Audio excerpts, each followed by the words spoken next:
So John, 1 hour went pretty well, apart from the fact it rained a lot. Tell us what your highlights were. Well, Matt Whitaker did what Matt Whitaker normally does, and I think after the first lap, I think he had something like about the whole front straight of a lead, and just opened it up and opened it up and opened it up. The guy really impressed me was Chris Henderson from the South Island, from Dunedin, in a little Toyota A86. I'm not sure what's hiding under the bonnet of that thing, but my God, is it quick. There was a great battle earlier on for the second, third, fourth, and fifth, and that sort of petered out after the halfway through the race as the pit stop started happening. There wasn't anything really sort of super exciting happened. It was, I think the weather just played into that really, and there were a few offs which made it a bit entertaining, but apart from that it was a pretty standard wet 1 hour race. So we've got the 3 hour forming up now, and we need to quickly talk about it because you've got race radio now. I don't know how long we've got till kickoff. About 3 minutes in my ear. Okay, so we've got 3 minutes. We're going to have to talk really fast on the 3 hour race. Okay, let's get on with it. Hurry up. Fastest cars. Let's go. Okay, well, you've got the guns at the front. Simon Evans and Gene Rollison in the Smeg Audi R8. That's only a year-old car. It's fast. It's the latest kit. It's all singing. It's all dancing. However, it's a 3 hour endurance race. Anything can happen. Sam Fillmore in the Trass Ferrari. He's had 3 seasons under his belt with that car now. He knows it. He drives well, and he's got Dan Gaunt sitting beside him. That's going to be a strong pairing. Then the next one back, you've got Neil Foster, and of course he's got Johnny Reid alongside him. There's going to be some good action going on there. Some of the super tourists have been spending some money under the bonnet, and I know there's about 3 or 4 of them are running souped up 7-litre LS7s, and one of them's got a certain Andre Heimgartner behind the wheel of it. So I don't think it's going to be an outright winner. They've done shocks and gearboxes. Yeah, and flappy paddle gearboxes. Of course, we've got the unknown quantity, the Sanyong Ute, which has got complete Super Tourer running gear in it, including a 7-litre V8 and a Sanyong Ute with flappy paddle gearbox. The whole nine yards. They're on the grid. We need to start wrapping this up. So, sorry. We could talk all day about this. It's great, but we're going to come back and meet some of these guys as we go through the day on the grid. Smaller it's all right. They get a whole lap. You're okay. You're okay. My guys out okay, there. Just be calm. Just be calm. Smaller classes. Smaller classes. Hey, Hondas, whole bunch of them out there. Could be any one of about 5 or 6 of them. You got a bunch of TR86 Toyotas in there. Yeah. I mean, look, smaller classes. It's going to be anybody's game. I mean, there's a lot of even type cars in that group, and to pick 1 or 2 out and say, hey, he's going to be the man, you can't do that. It was great seeing the 86s all going head to head in the 1 hour. Yeah, with 2 laps to go, there were 4 of them. They were climbing over each other like a cheap suit. And look, young Ben McDonald was doing real well, and he must have had a bit of a brain fade going to turn 5, and he just left the door open and said, come on through. And so with the rain, I mean, some of these smaller cars might surprise us, because I remember last year seeing a CRX going around a Super Tourer at the Hampton Downs around the outside. So is that going to come into play? Well, I'm looking out the window and I can see blue sky coming north. We predicted it was going to rain this morning and it was going to be sunny this afternoon. So I think we're going to have a dry track. The dry track, it's going to bring some of those V8s could come into play. Nick Chester's out there in a hypercar, you've got to remember. Although he's saying, with the tight nature of this circuit in the infield, he said, but look out when we get to Pukekohe and Hampton Downs. I think the Audi could have a problem then. But the smaller cars getting in it, I don't think it's going to happen today. All right, so let's get out there, start having a look at some racing, and tell your friends to come online and watch this as well, and leave some comments, because if you want to see something, you can go online on the site and be able to comment and ask us to talk to whoever. So we'll try to endeavour. Anybody's having a birthday, like a happy birthday out there, happy to wish you a happy birthday. John might. Yeah, but anyway, so let's go down there and check out what's happening and watch the start of this race. Cheers. Cheers. Thank you. Wow.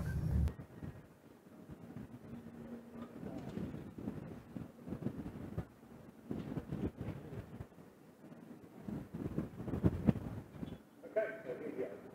Get underway with the 3 hour race, and on pole position, you've got Simon Evans and Nick Rollins in the Audi R8. Then next to them is an all Audi R8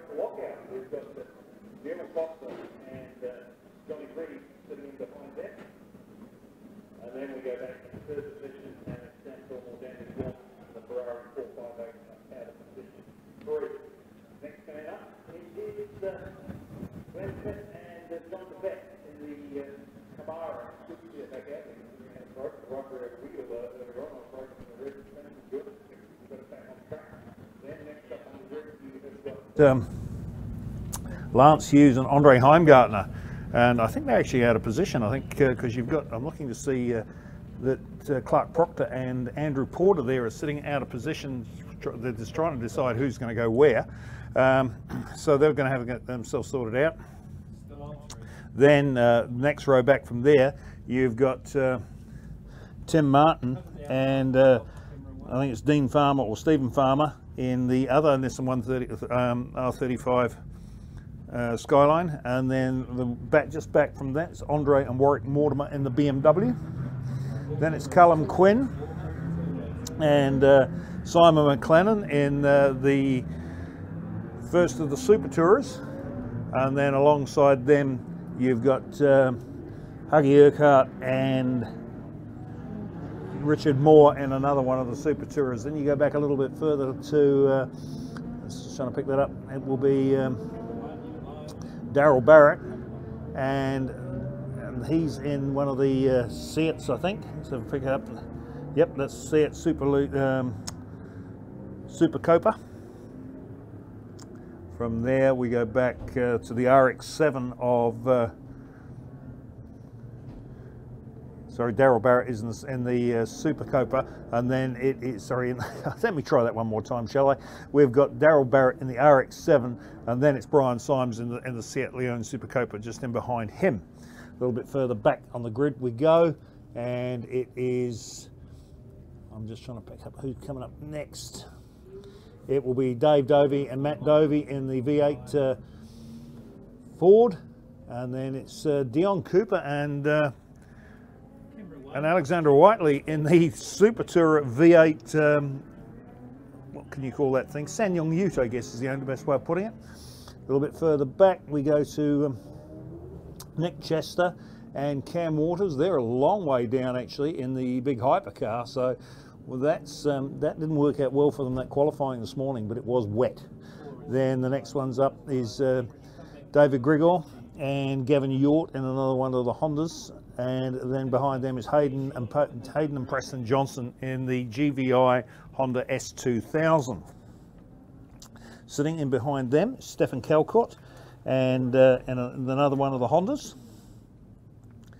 And then we'll go one further back to Marty McCullough and Ian Foster and another Honda Integra. So there's a whole bunch of Hondas in there all stuck together. The next one back from there would be Trevor Strong, and he's in that's another one of the Hondas, and he's got Noel Anderson driving with him. Then it is okay, we've got one more lap behind the safety car as they come around and form themselves up. So they'll do one more tour of the track, and then they will be underway. Now I'm picking, I'm not sure, but I'm picking that we're going to have, if it's Johnny Reed behind the wheel or Neil Foster, I'm not quite sure. I haven't got out of, just trying to pick out of who's starting out of the, it's Sam Fillmore in the car. I know that for a fact because Daniel Gaunt was up here a little bit earlier on. So he's not starting, he'll be going to take the second run. And just as we predicted, look at that, the sunshine comes out now. We're in for a nice sunny afternoon by the looks of things. There's blue sky to the south of us and the southwest of us as they all file round.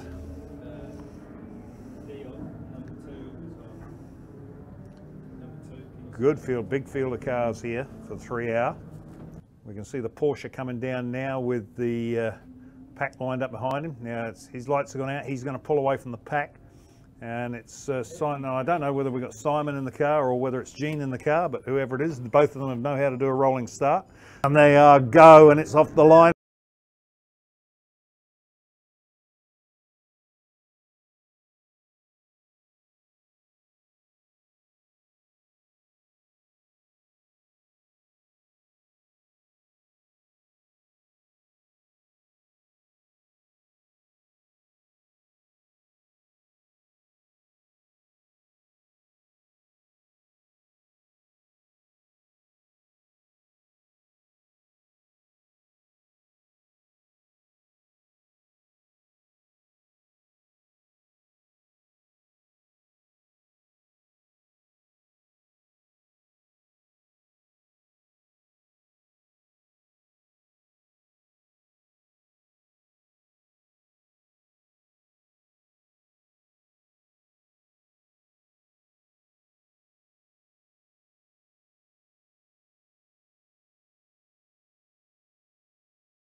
place is, I think it might be Dan, no, it's definitely Fillmore in the car. So Sam's done a great job there to stick it up the inside of the International Motorsport R8 Audi. Not sure who's behind the wheel, whether it's Johnny Reed or Neil Foster.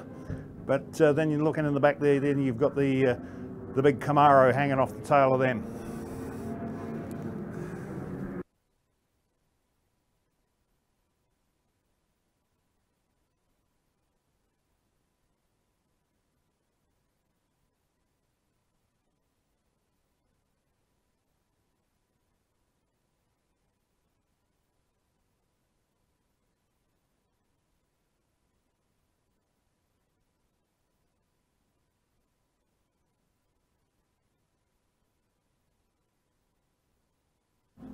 And he's got a little Honda in the tail of him. I'm pretty much expecting Chester's going to start moving through the field now with the drying line on the track. That big hypercar is going to come into its own. And so now we're going to go back to the pack, of the front of the pack here, and we're going to pick up the second place Ferrari now, just coming into the complex now. And look at this, you've got the big Camaro with Glenn. I think Glenn Smith's behind the wheel of that at the moment. And he's up into third position, and it must be, I think we've got Neil Foster in the Audi. Then you got Clark Proctor. Look at that, we've got a pass for position here. This is a pass for fourth place down into the hairpin, and the Nissan GDR slides up the inside of the R8 Audi. Unfortunately, that International Motorsport Audis is going backwards rather quickly. Now he's got Heimgartner all over him, and the first of the that's a TLX, that's not a Super Tourer, but it has got the 7-litre LS7 under the bonnet, and he is really pushing to get onto terms with that Audi. He needs to get through that pack. As this track dries out, you watch that TLX car come into its own. It's got more horsepower than the cars in front of it, with maybe the exception of the Camaro.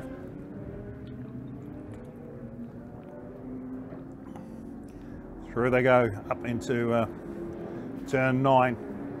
It's Sam Fillmore holding down second place in the Trask Ferrari with Glenn Smith doing a great job there. I think they might have done a little bit of work on that Camaro over the winter months. But at the front of the field though, it is definitely going to be the Audi R8 of, here he comes down into the complex now. This is the Smeg car, and it will lead down onto the front straight to complete its third lap. So look at the scrap going on here for second place, as we've got a fight here now between the Ferrari, the Camaro and the Nissan, all GT3 cars, all GT3 spec cars. Down into, oh, look at this, down into turn 1, and Proctor tries to slide the GT3R up the inside of the Camaro. Has he made it stick? No, well, I'll tell you what, Glenn Smith fighting back again. The Camaro to the inside on turn 2. That's going to leave the GT3 into up to the top of the hill. They go, this is going to be a great fight. We're going to watch this for a little while now, because we've got Sam Fillmore is going to start getting away from them, because Proctor and Smith are just falling all over each other. There's the big Camaro, opens it up. It's got a little big grunt out of the corners, but that GT3R is much better in the handling department. They've all of a sudden Heimgartner has got past Foster, and he's now going to go after that group in front of him. Has he got the pace to catch them? This is going to be the interesting thing. How much power has that TLX car got under the bonnet?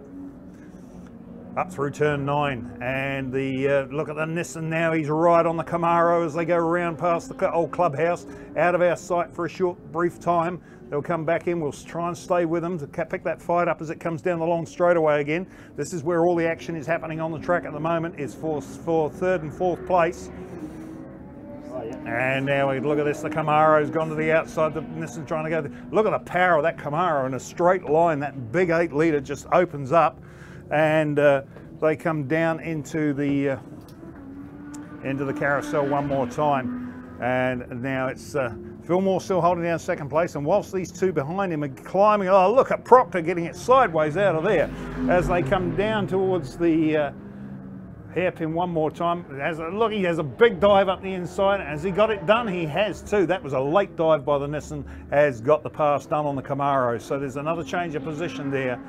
And but watch the Camaro as the weather dries out, that track dries out. We're going to get a dry line here. You're going to see these big rear engine V8s come into their own, and they'll start coming back at the GT3 cars. Meanwhile, the first of the cars in Group 1, which is for the non-space frame or non-GT3 cars, and I'm just pick up who that is. That will be Andre and Warwick Mortimer in the BMW M3. They're having a bit of a scrap there with Huggy Urquhart at the moment. And then the next one in that group, I think, is going to be Darryl Barrett in the RX-7. So you can see that those three are having a scrap at the moment. We're just following them now around the turn 5, heading down through 6, heading down to 7. You can see it's Warwick driving at the moment, and you've got Andre sitting in the pits waiting to take over. Warwick's a pretty mean peddler. He's been around a few years, won a lot of endurance races over the last 40 odd years, so Warwick knows his stuff, and he knows that BMW very well. And I'll tell you what, the good scrap there now. I think Huggy's got a line up the inside. Warwick, as I put the commentator's curse on him, he got wide out of turn 9, got up on the ripples, got it slightly out of shape, and Huggy went past. Now that's going to allow Barrett in closer in the RX-7. So now you can see our lead car here right in amongst the traffic, just puts a pass on Rickaby in the Camaro and the Corvette as he going down into turn 5. They'll be lining up some of there's the Bajent Lucas, no it's not, sorry, which car is that? That's the Commodore. And down, and I'll tell you what, they're taking no prisoners out there at the moment. Now it's getting interesting. Look at the Nissan has got right onto the back of the Ferrari here. So we've got a good battle for second place going on between the Ferrari and the Nissan GTR.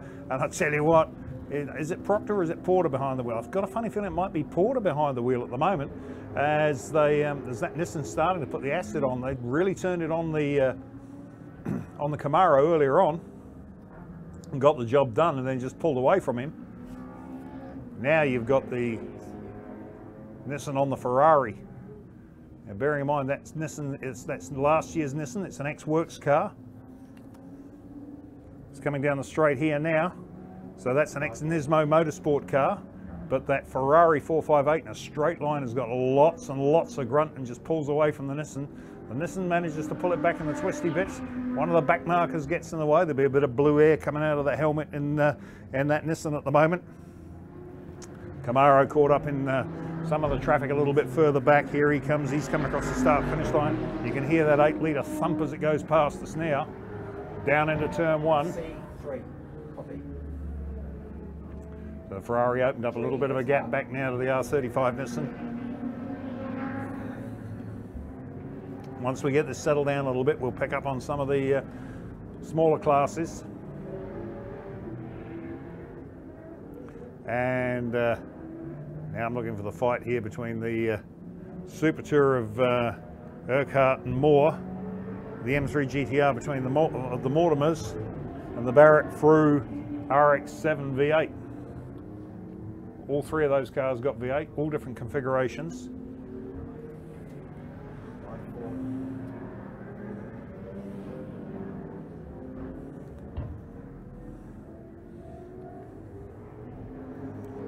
Now we're looking back to that fight between the Ferrari and the Nissan again.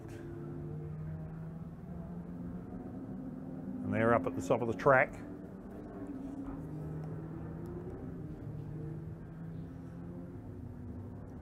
Here comes our lead car into the carousel. We're looking for the Ferrari and the Nissan.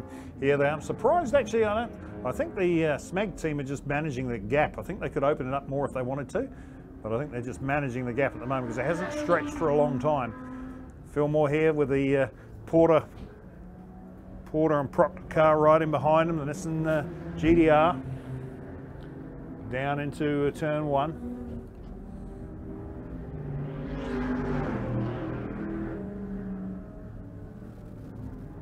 And the lead difference between Evans and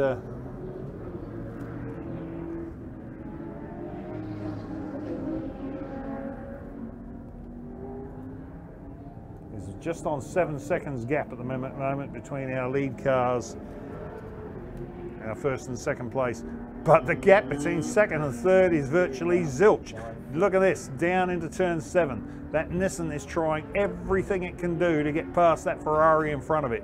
It's got to get him in these twisty bits, because once they hit that back straight, that Ferrari's got more power in a straight line. Into turn 9 they go. Nissan right under the back wing of that 458 Ferrari as they go down past the clubhouse.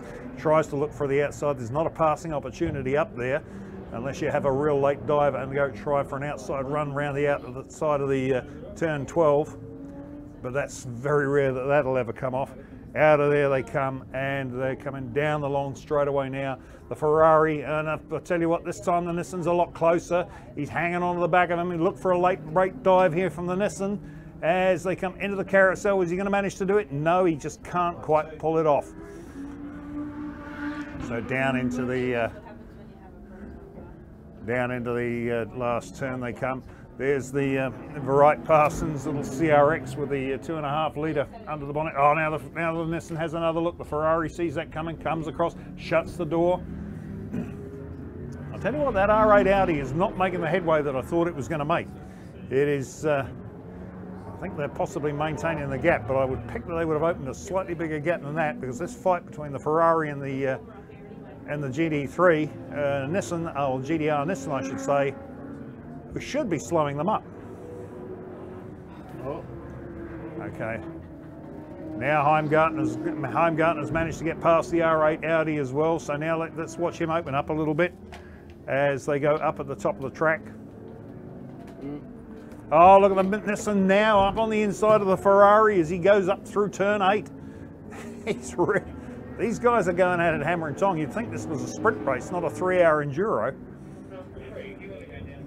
As they go up to the top of the track one more time.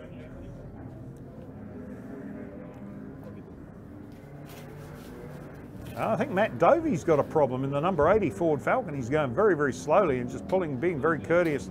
Mind you, it's moving around like it could possibly have a flat tyre. He's shaking it around there, so he's obviously trying to feel the car to see if there's a problem. We're back to our second and third place again.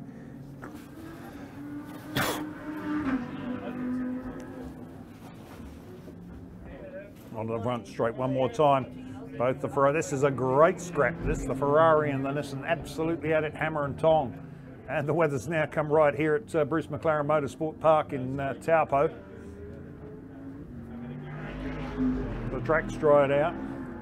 In a couple of minutes we'll let this fight go on a little while. Then we're going to have a word with Alexander Whiteley, who's popped up here, and her co-driver out there, Dion Cooper, at the moment in that. Well, I think we should call it, I don't know, what would you call it? It's a hybrid? It's a Sanyong Ute with a dirty great big V8 under the bonnet and some Super Tourer running gear. It's a pretty awesome piece of kit, and Alexander is going to tell us all about what it's like to drive. I bet it's entertaining. So that fight now for the Ferrari and the Nissan is still going, and Sam Fillmore is still holding Proctor at bay, and the R8 of the Smeg team is not actually getting that far away from them.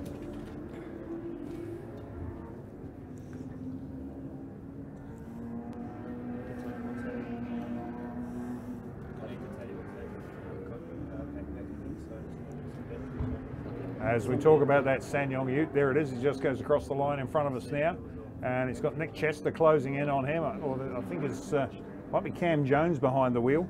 Turned it off. So he's closing in behind them.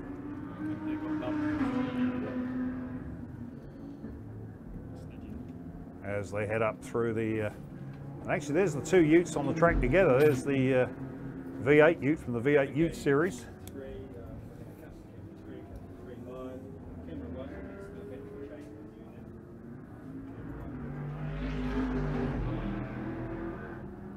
Still looking for our scrap here between the Ferrari and the Nissan. I don't think that's going to... I think they're going to run like that for a while. they'll be watching that R8 in front of them, and it's not getting away that far up the road, which is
okay. So here we are. We're sitting in the commentary box up here at Bruce McLaren Motorsport Park at Taupo, and I'm joined by Alexander Whiteley. Good afternoon, Alexander. G'day. How you doing? Yeah, well. Sorry about it's only a little microphone. That's all right. So now you are driving the Sanyong hybrid ute with Dion Cooper. Now most people terminate a hybrid as being battery powered. I think that thing's actually got a small power station under the bonnet, hasn't it? What is it? Yeah, so it's a Super Tourer engine. So it's a LS7 engine. And we've actually called it the Sanyong Super Ute. Sanyong Super Ute, okay, fair enough. So tell us, what's it like to drive? Absolutely awesome. So in practice yesterday, we were still trying to get it together. So Dion did about 20 laps and I did 4 or 5. But the laps I did do, it was absolutely unreal. Even driving it out of the shed, from the shed to the wheel alignment machine, I had a smile from ear to ear. It was great. And then this morning, having a few laps in qualifying in the rain was interesting. Yeah. But it was great fun. Oh, fantastic. I mean, so I know last year I think you guys ran with that suspension and brake system, but you had a dirty great big turbocharger on the side of it, basically a Sanyong engine, wasn't it? Yeah, that's right. We had a Rexton turbo, which is out of one of our other Sanyong models. Trying to keep it all, factory and Sanyong branded and everything. But Dion wanted more power, so here we are now with the Super Tourer engine. Well, he's a bloke, so he'll want more power.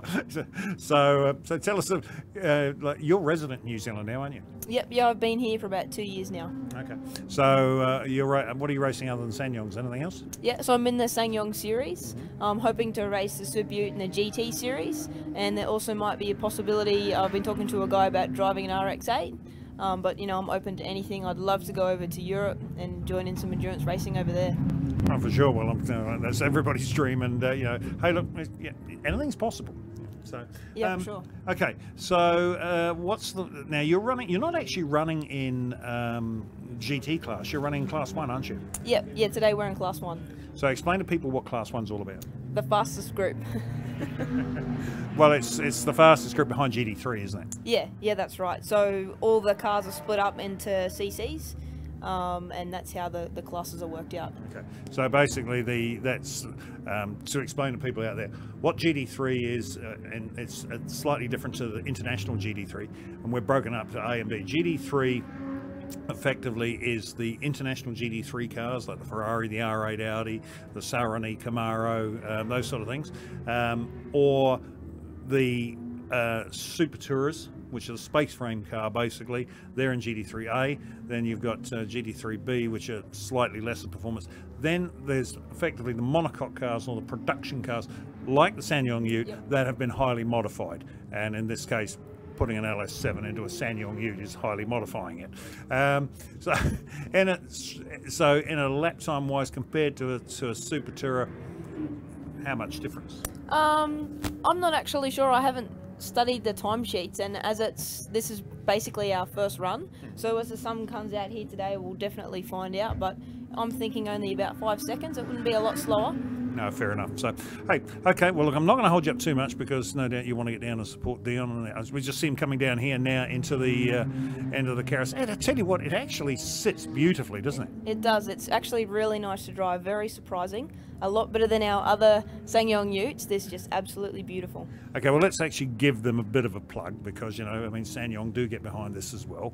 The racing series for SsangYong Utes here has been so successful, I believe they're starting in the UK now. Yeah, they are. So they bought 2 of our cars and took them over to the UK and turned them into their own left-hand drive models, and they actually race rallycross. So they're not only on the circuit, they go off onto jumps and rally and yeah, all sorts. It's actually quite entertaining to watch. I should imagine it was. Hey, Alexander, thanks for joining us up here. We wish you all the best for the afternoon, and we hope you take out that Class 1. Yeah, us too. Thanks for having me. Cheers. Thank you very much.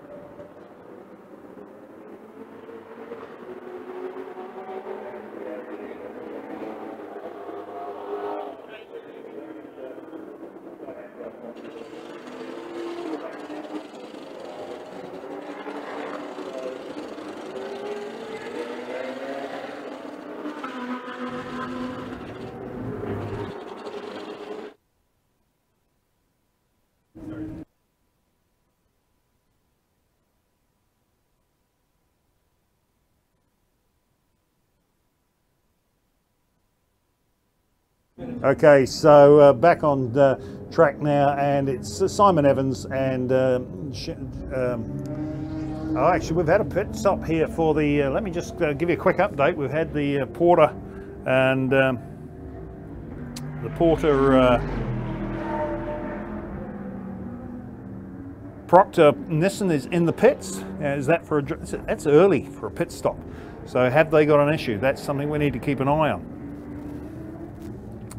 because that's going to change a few things around now. So we're looking at the running order on the road at the moment. It is Simon Evans from, or the SMEG team from the Trass Ferrari. Then it was the Nissan GTR, the Porter Group GTR, but that could have dropped now. Then it's Glenn Smith and John DeVeth in the Chevy Camaro. And then just in behind them, it was Neil Foster and Johnny Reed in the R8 Audi, and they're starting to get back on terms with the Smith DeVeth Camaro as we're watching them go up now around turn 9. So that's going to be a fight worth watching, because that's come back to life. That Camaro, I think it could have used its tyres up, because bearing in mind it's not set up like one of the Audis. And we've got, who have we got in here? We've got the Urquhart Moore Commodore into pit lane, and as we speak too, we've got Dion Cooper in the SsangYong Ute. Now I hope we hadn't held up Alexandra too much. I hope she wasn't supposed to be getting into the car, because they're doing a wheel tyre change now, and Dion takes the SsangYong Ute V8 Ute back out on the track again. And here comes the DeVeth Camaro into pit lane as well. That will elevate the the R8 Audi of Reed and Foster up into 3rd. The Proctor Nissan is still sitting in the pits by the looks of things, and it's dropping. and it's dropping fast. Because Lance Hughes' Andre Heimgartner car has just gone past it, as has the Tim Martin car and the Quinn car. So the Proctor car is down in 8th position already, and the moment this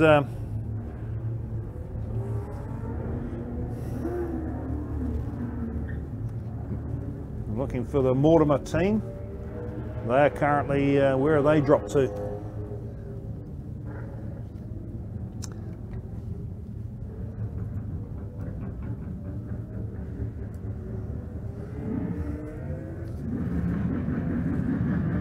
There's the Camaro is out of the pits. I didn't see whether they got a driver change done on that or not.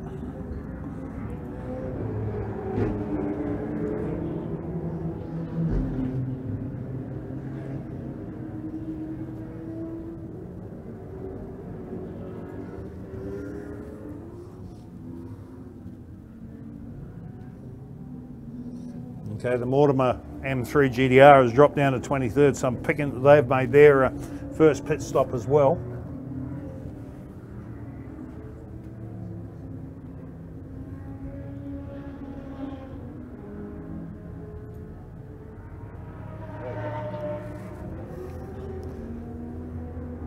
As we're looking now at Andre Heimgartner comes out of across the start-finish stripe.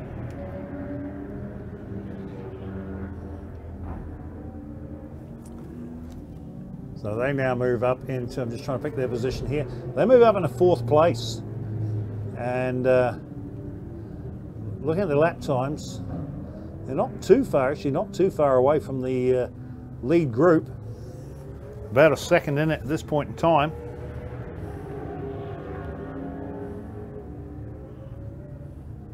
And the other car I wanted to pick up on too is the Chester car, which is now up into 8th position and is starting to turn some reasonably respectable lap times as well.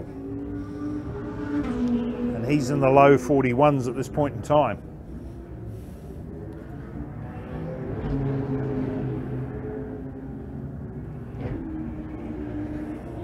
Copy that.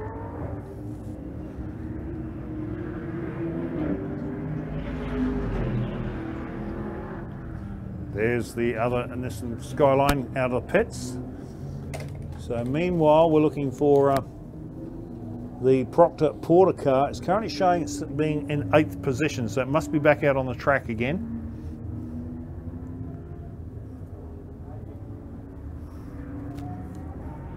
Unfortunately, the two Nissans look almost identical from a distance.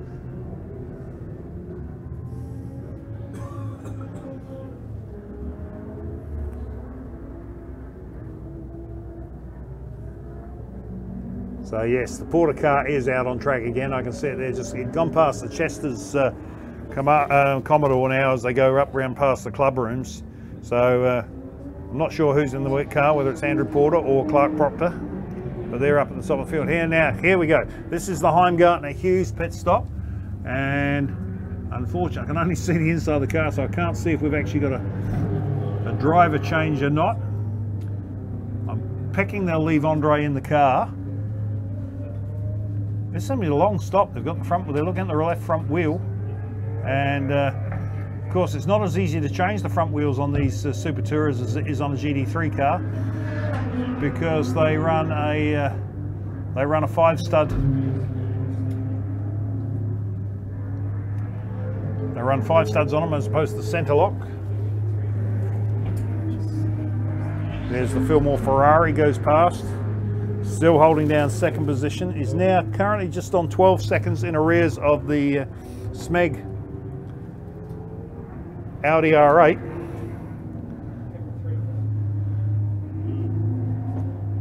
And I tell you what, that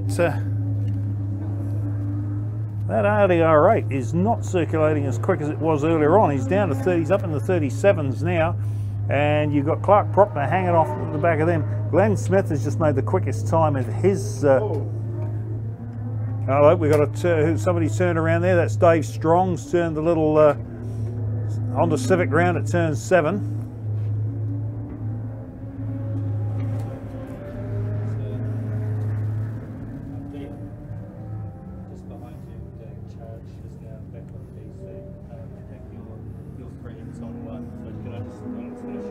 Okay, we've got a battle of the Hondas on the front straight here, the two Civics, the 4-door and the 2-door together, as they go down into turn 1.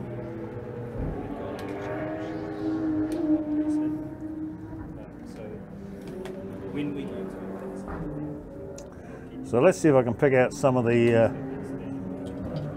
class positions for you. And the impressive car at the moment in the class is the Brian Symes and the Lachlan Fitzgerald Symes Seat Super Copa is up into 10th position, leading its class. And a very famous car that was driven by Cristiano Alguaceri in Europe.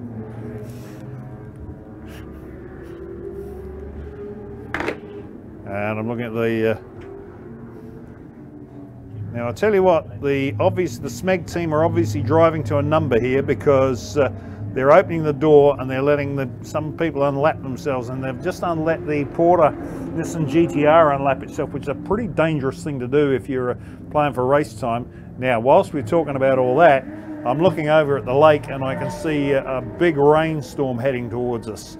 So this is going to make things really interesting. Now, these guys are all on free tyre choice at this point in time, and I'm picking most of them are running slicks, but that rainstorm is heading this way, and I'm picking it's going to hit us within the next 20 minutes, and then we will see some action on track.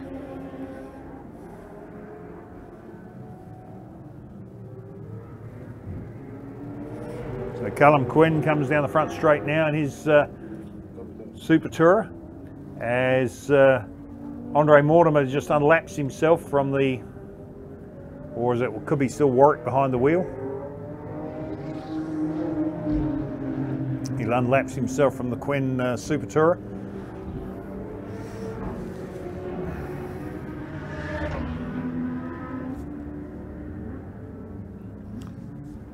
Our lead Audi, here comes our second place car down the front straight. I'll tell you what, now it's getting really interesting in this little group here. Clark Proctor is lighting up the timing sheets at the moment. Just having done his fastest lap of the race, got himself back up in a 5th position.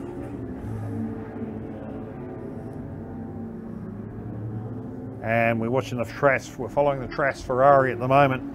He's right in behind the next Chester hypercar. And then you've got the Barrett and Frew RX-7 sitting in behind them.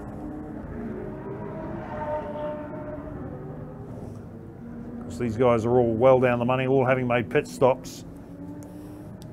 That Ferrari's running long, so is the Audi R8 of the SMEG team.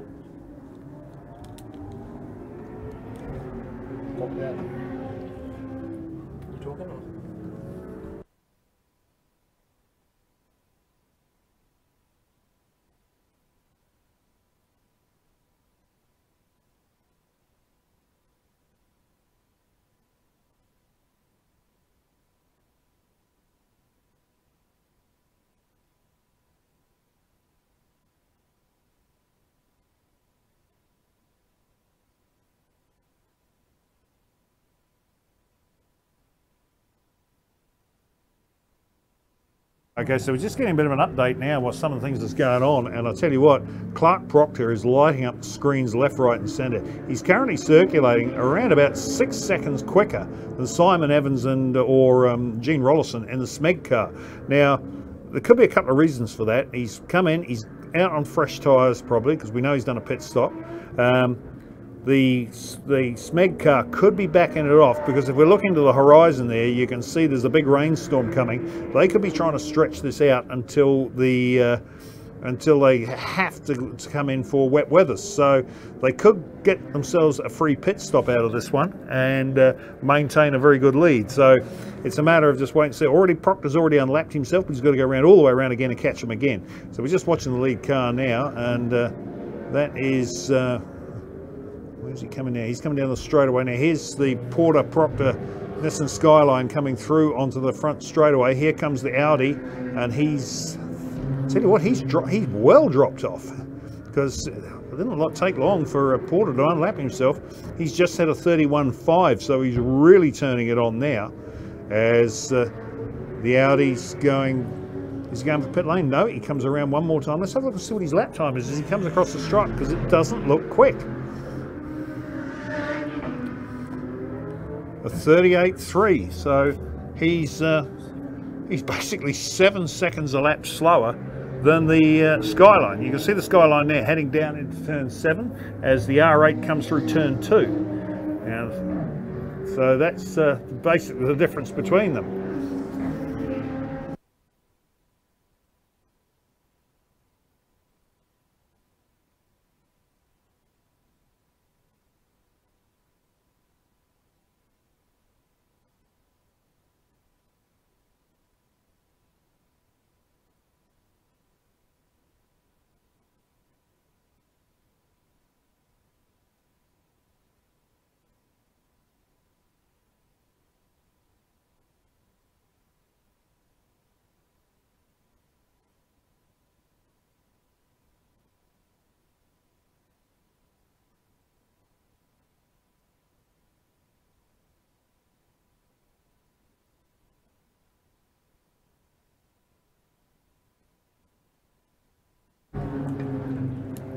So there we go. Clark Proctor is absolutely, as I say, lighting up the timing screens with a 31.506 the previous lap, a 31.556 this lap, and he's going just on 7 seconds a lap faster than the Smeg Audi. Okay, he's unlapped himself, but that rain is coming. Now, no, that's what they have to be. I mean, they would be fools to bring that Audi in now if they can hang on to it until that weather hits and put it onto a full set of wets.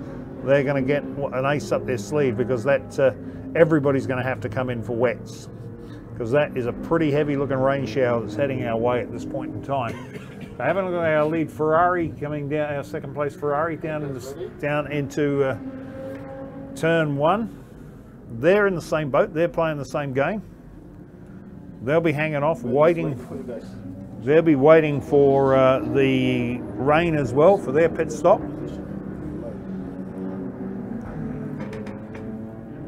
And talking of fun on the track at this point in time, we can see the Dave Dovey and Brian Symes in the Audi and the Super Copa respectively are having a great little bun fight there. But Dave Dovey's got his hands full at the moment with a Holden Commodore chasing him down. They just all put a pass. They put on a pass now on the Bajent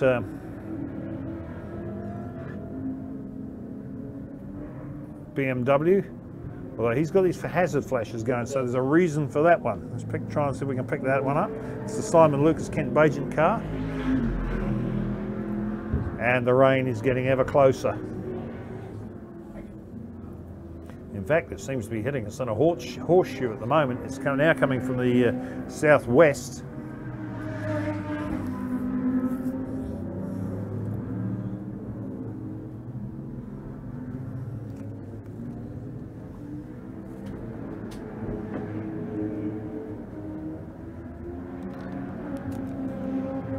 Our lead car now going up through turns 3, heading up to 4.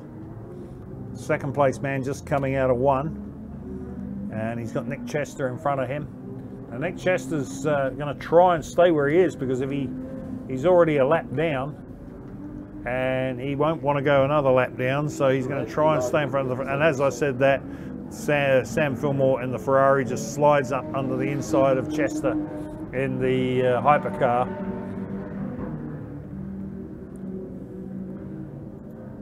And then right in behind Chester on the road, anyway, at least, is Daryl Barrett or Hamish Frew in the RX-7. But I think they're a lap down on Chester. And here we go, the first spits of rain hit the windows here at the Bruce McLaren Motorsport Park.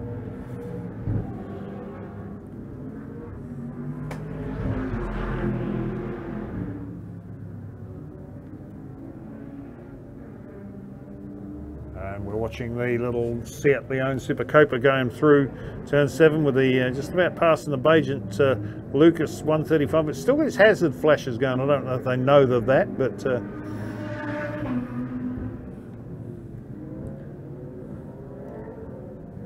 looking for some action here in pit lane by the looks of things. And it is the Seat Leon, sorry, the Sanyong Ute is actually in pit lane again,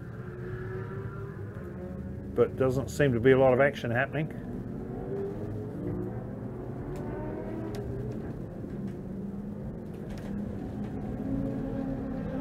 Passenger's door is open,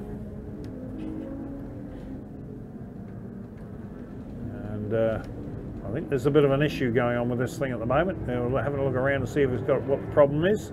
And Dion's back on his way again. So here comes the rain now. Now what's going to happen? Now you're going to start seeing some action. They'll keep pushing that Audi for as long as they possibly can. See how long this rain is going to last.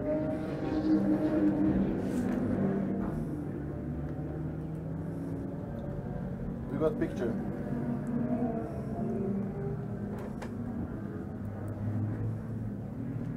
Yeah, you reviewed it the whole time. But no interview. We have a picture the whole time.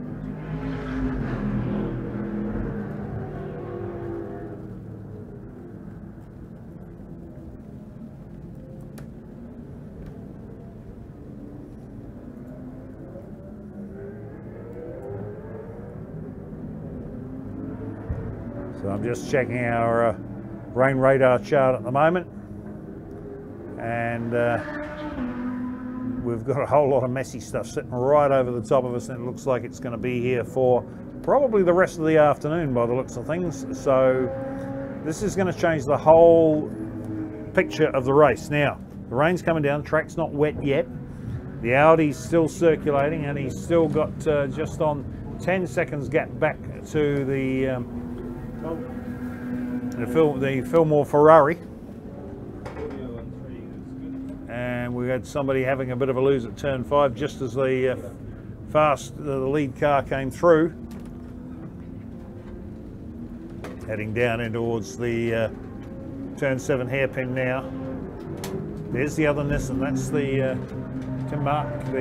Tim Martin car coming through there next. Then the Ferrari's not far behind him, so there's only 10-second gap between Simon Evans in the Ferrari and the lead car of Simon Evans in the Audi and the second place car, Sam Fillmore. So who's going to blink first? Now I'm picking that Ferrari's going to stay there.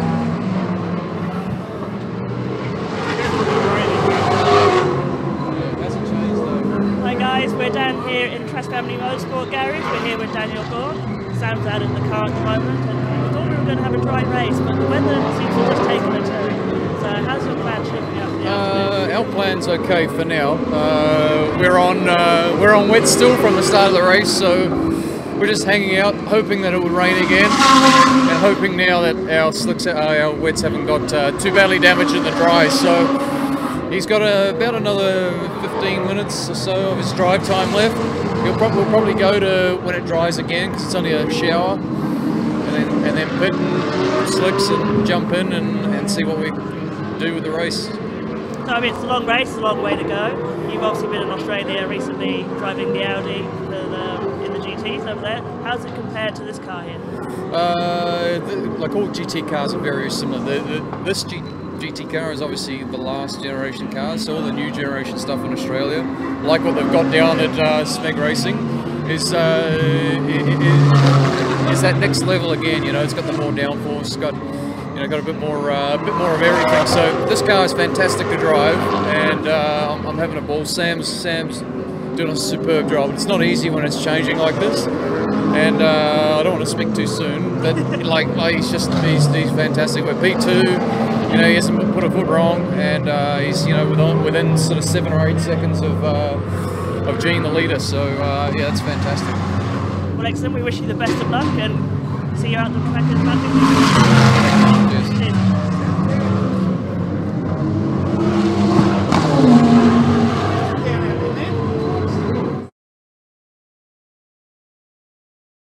just that gap is fluctuating backwards and forwards, and I'm just picking the trash team. He's just sitting there waiting for the SMEG team to blink, and I think, well, it's not a case of who blinks first. I know David Oxton's down there in that pit running the trash team, and David's a pretty wily campaigner himself when it comes to endurance racing. Bear in mind he drove with Pete Brock on the mountain many years ago, so he knows about endurance racing, he knows about tactics, so he'll be watching what's going on down there. Then a lap in arrears, well, not quite a lap in arrears, is Clark Proctor and Andrew Porter in the Nissan Skyline, and they are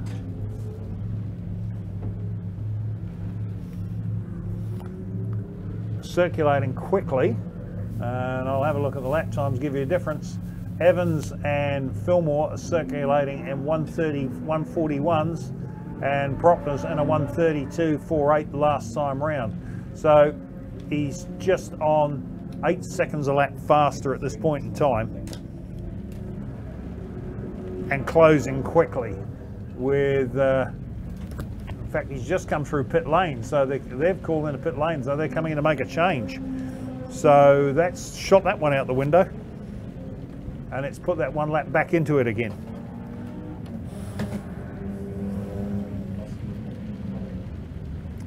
The lead car in the next group will be Dave Dovey in position 9. He leads Class 1. Class 2 is being led by Brian Symes in the Seat Leon Super Copa.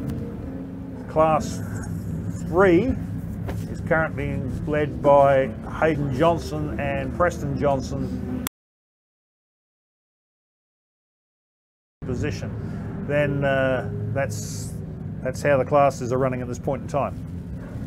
Yeah, they were waiting stops to see. Of course they are. We're waiting for this to find out what's going to happen, but it's going to clear in the back of it anyway.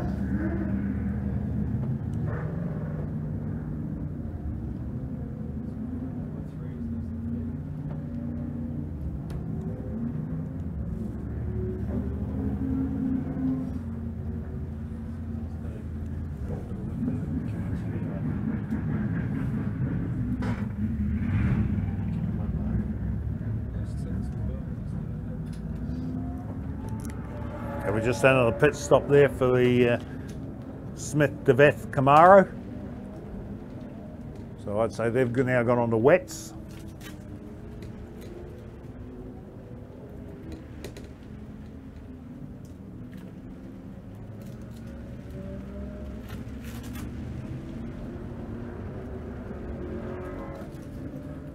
So this is going to take a little while to sort itself out.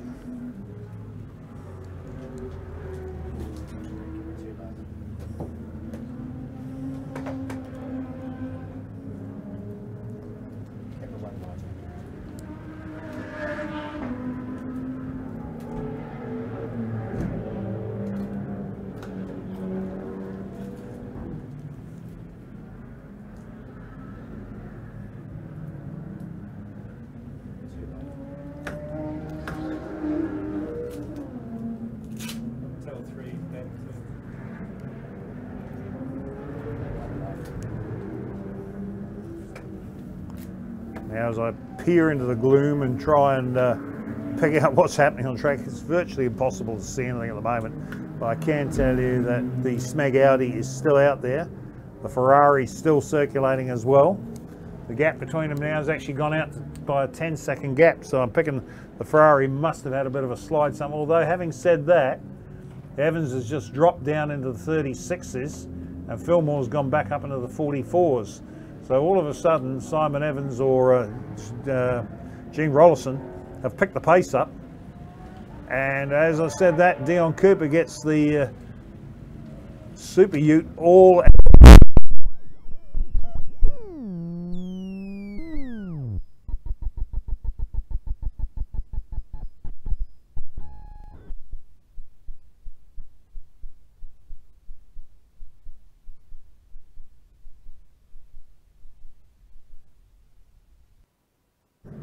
We'll put a transport sponsored R35 Nissan GTR.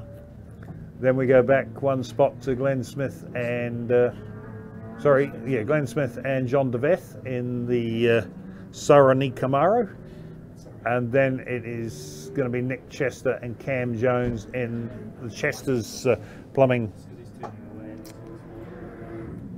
Holden Commodore. Then right in behind them be Callum Quinn and Simon McLennan will be in second position. They've now gone up to sixth position, I should say. And then be Nick Chester. There was a pass-through position there between Chester and Quinn by the looks of things. Then it's Tim Martin in the other R35 Nissan GTR from Brian Symes. And Lachlan Fitzgerald and the Seat Leone Super Copa. So they've climbed right up. They're doing a great job. They're in front of Huggy Urquhart and Richard Moore in their Super. The BMW M3 GTR, that's your top 10 cars.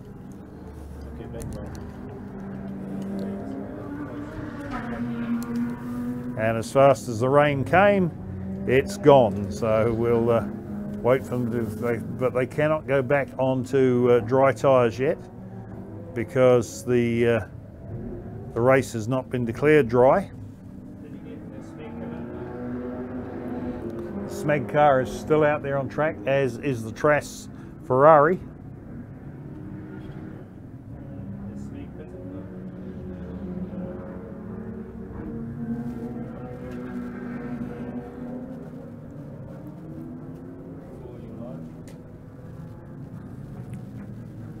So we're just waiting for the, watching the Smeg car now.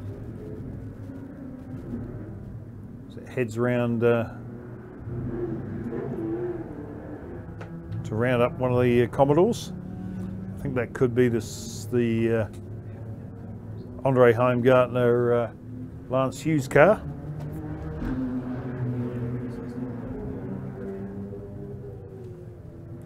And let's checking out Propner's times now. So he's now back in the 41s, 42s.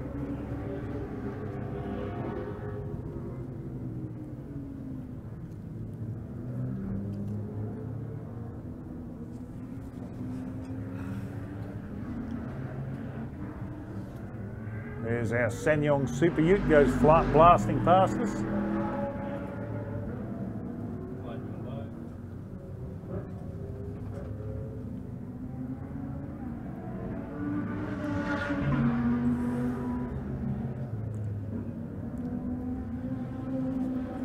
Our lead car chalks up another lap. Now got 38 laps under its belt. I mean, this car will run for an hour and a half, so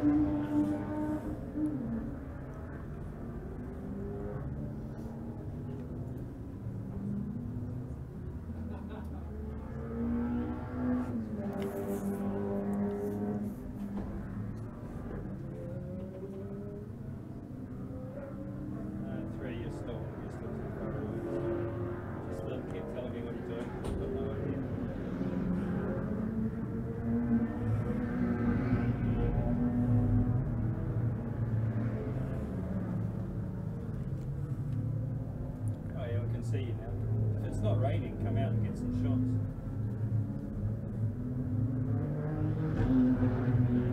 Yeah, but you can also get them from the grassy bank. If it's not raining, you'll have a better line of sight to the wireless if you go out to the pool, and then I'll get a feed. So there's the road.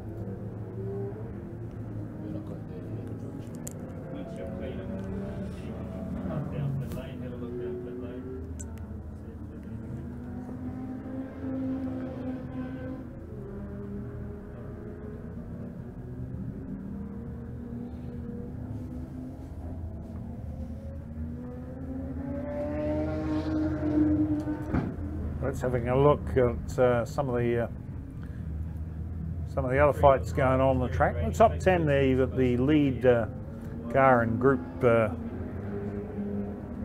2, which is 2001cc to 3,500cc.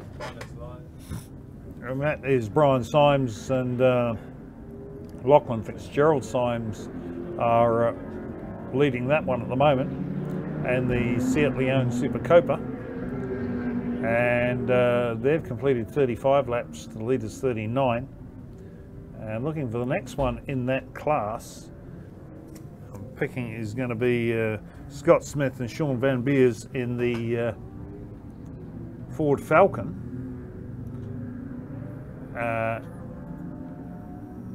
Can't be a Ford Falcon, not in that class. So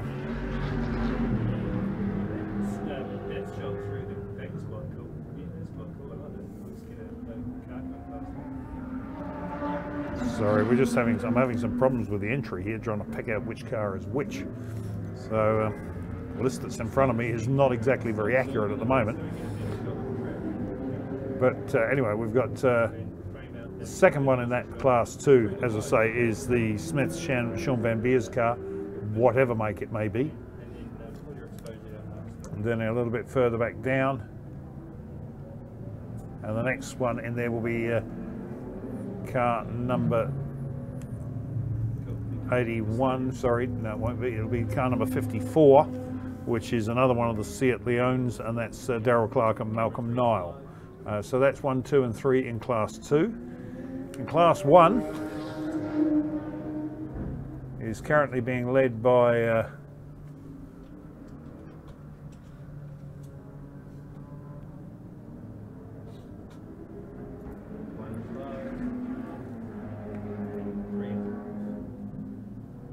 trying to find the first car in class 1. Is way back down about 19th place. I think it's Alan Rickaby in the Chevy Corvette.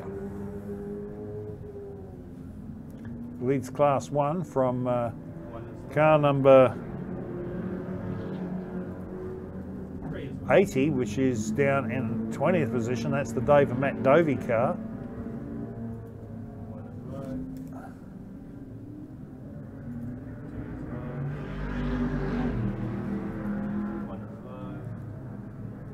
straight, please.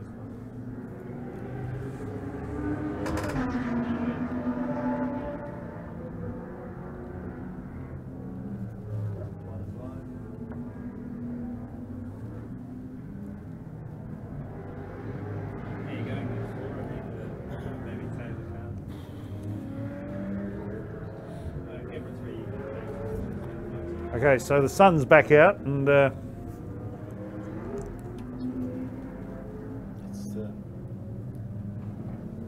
but the track is still wet. Haven't heard a call on it being declared back to being a drier meeting again.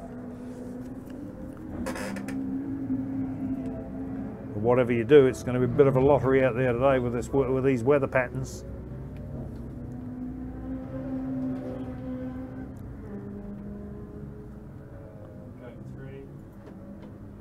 So our lead car now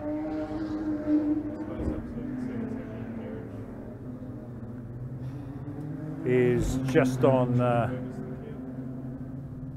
50 odd seconds in front of second place.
Okay, so we've now ticked over the 1 hour mark. We're in the 1 hour and 9 minutes in, so we've got 1 hour 50 left to run. Our 2 lead cars, the Smeg Racing Audi R8 still hasn't pitted. Neither has the Trask Motorsport Ferrari 458, although the Ferrari had been staying with the R8 for most of the race, but in the last 20 minutes has dropped some 40 odd seconds off of the back of it, so in that wet weather. So I'm picking the R8 was in a better condition in the wet than the Ferrari was. As we watch the Ferrari going up over turn 5 now, with the Proctor Porter Nissan Skyline R35 right in behind them. Now that is not the position, that Skyline is a lap down, and this will be to unlap themselves off the back of the Ferrari. Sorry, 3, repeat.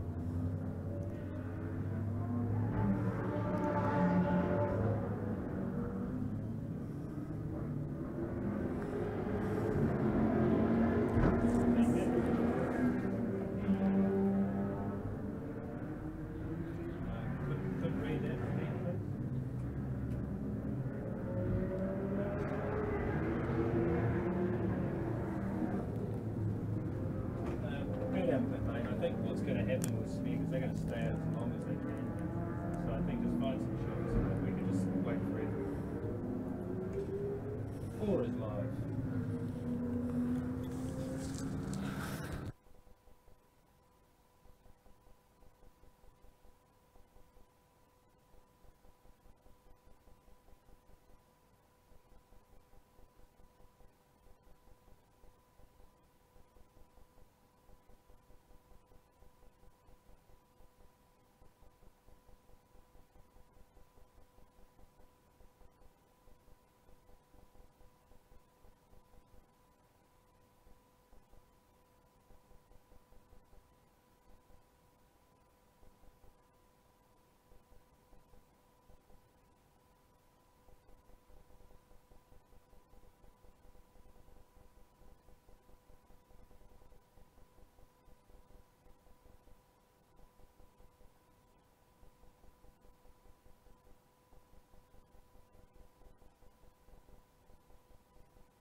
Okay, so looking a bit south now, we can see that the weather's clearing up, or it's cleared up over us, but a little bit further back over the horizon I can see more rain coming, so it's not over yet.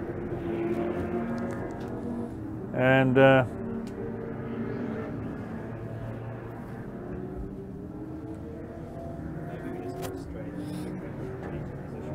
but the car that's impressed me the whole way through this little race is that little Seat Leon Super Copa out there. The yellow and blue one, that's Brian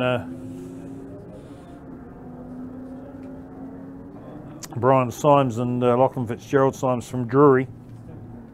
They've only owned that car for a month or 2 and bought it off of from Hampton Downs, one of the workshops at Hampton Downs, and that car is just going like clockwork.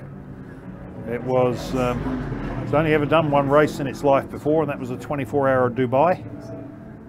And then it came here, and it's currently sitting in 9th position, outright on the track, and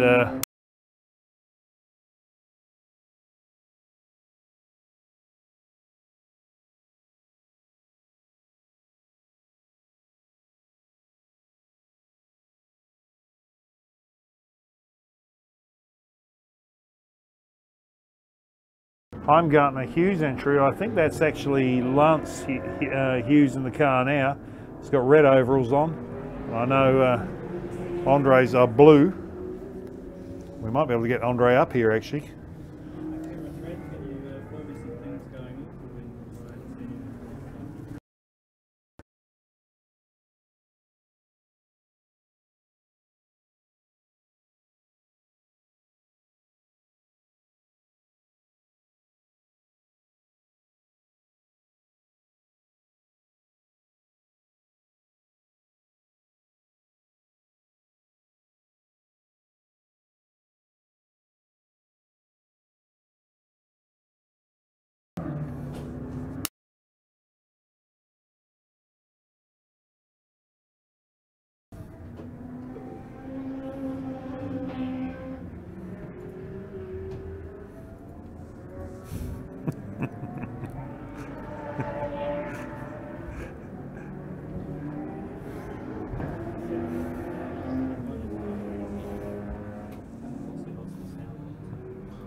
Everybody's pitted. Not everybody's pitted.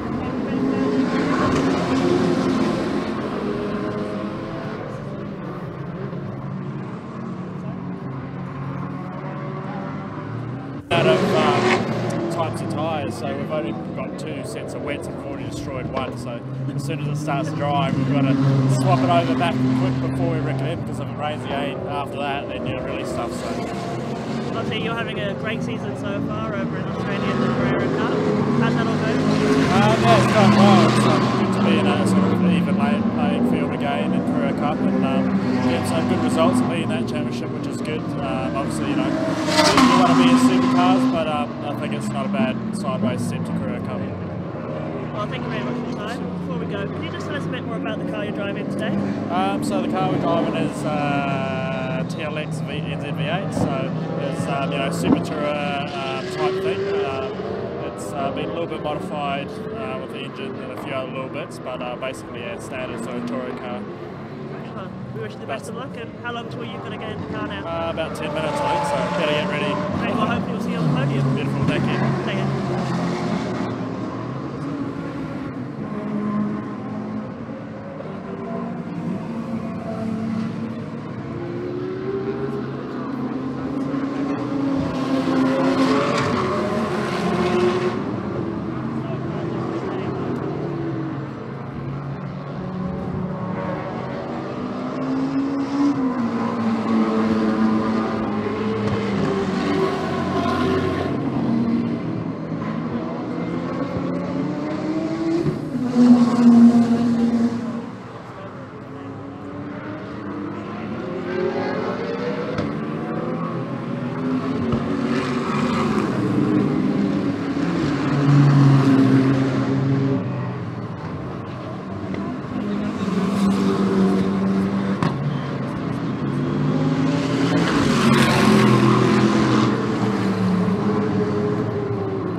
lights ablaze, and he's currently holding down. Hi guys, just to give you a quick update from pit lane. As you can see, it's fairly quiet at the moment here. That's because due to the rain, everyone decided to stay out, so no safety car as well. So stay tuned, because we're about to see a flurry of action down here, especially with the GT cars. There's a little bit of driver changes to do. On track, it's been some great racing. The weather has played a part, so there has been a bit more caution. But stay tuned, because it's surely going to get exciting soon.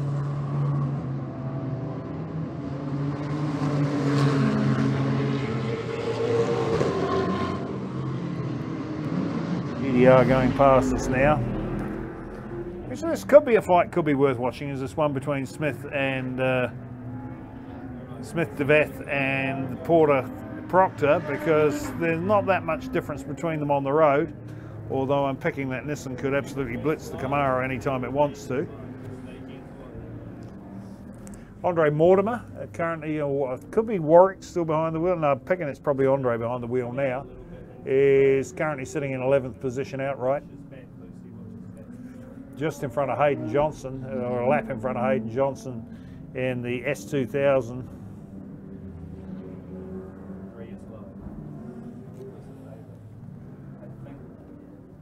Looking at the Rickaby Corvette with Gavin Oram and Alan Rickaby, currently running down in 26th position in front of the Matt and Dave Dovey Ford Falcon, who are currently in 27th. And Make sure you're rolling on.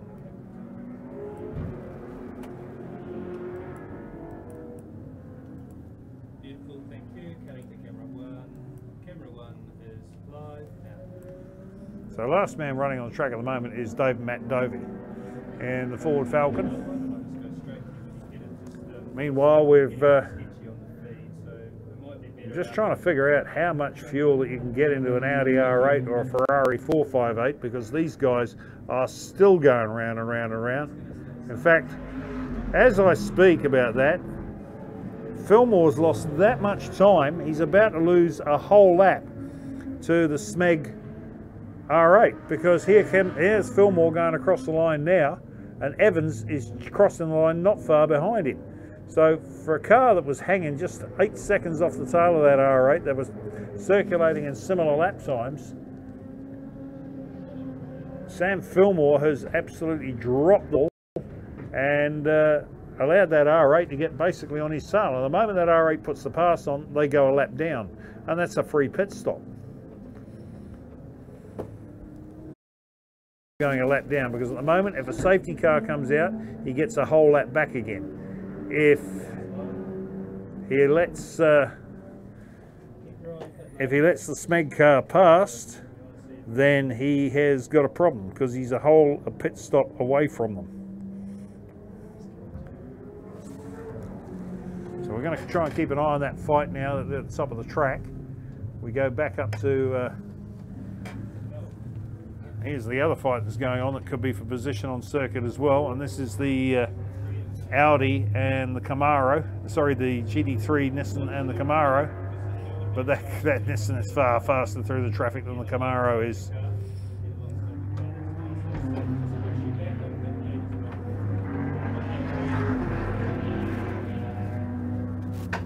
Okay, now we're going to watch this fight here between the Ferrari and the Audi.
a whole lap in front of the entire field.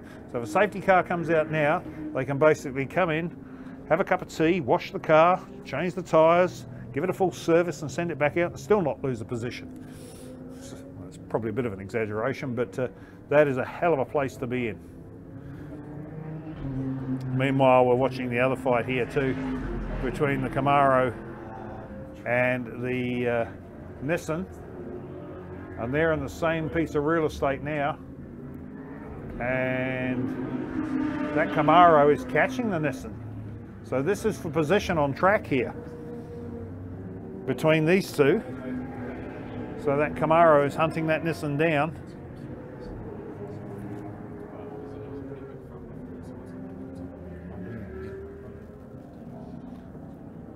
So there's the Nissan heading down into turn 7 now.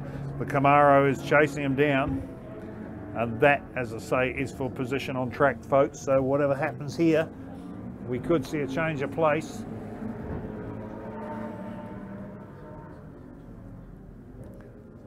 There's the Audi now. As, not only has he got past the Ferrari, he's absolutely pulling away from it. So I don't know whether that Ferrari's got a problem or whether they're really trying to push the envelope out on fuel and tyres.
Suited up, helmet on, and ready to jump on board.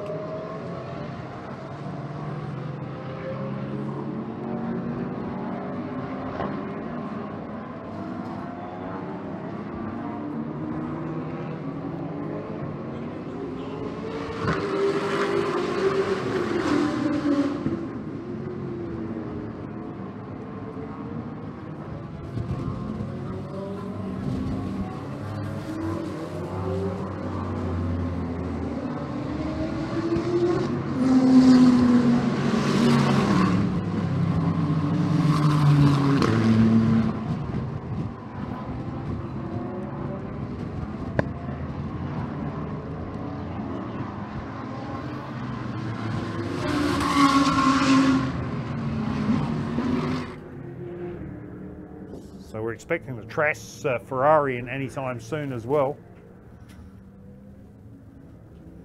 But they've just gone past pit lane. Foster Reed car. And I can tell you, boy, they dropped sometimes. So I'm picking Johnny Reed's in the car right now. He's down to 34.8. So in these conditions, that's pretty impressive. There's the Hayden and Preston Johnson GVI S2000 Honda leaves pit lane after a pit stop. They're shaking hands and then giving themselves a pat on the back there for obviously a quick stop. As we're looking to the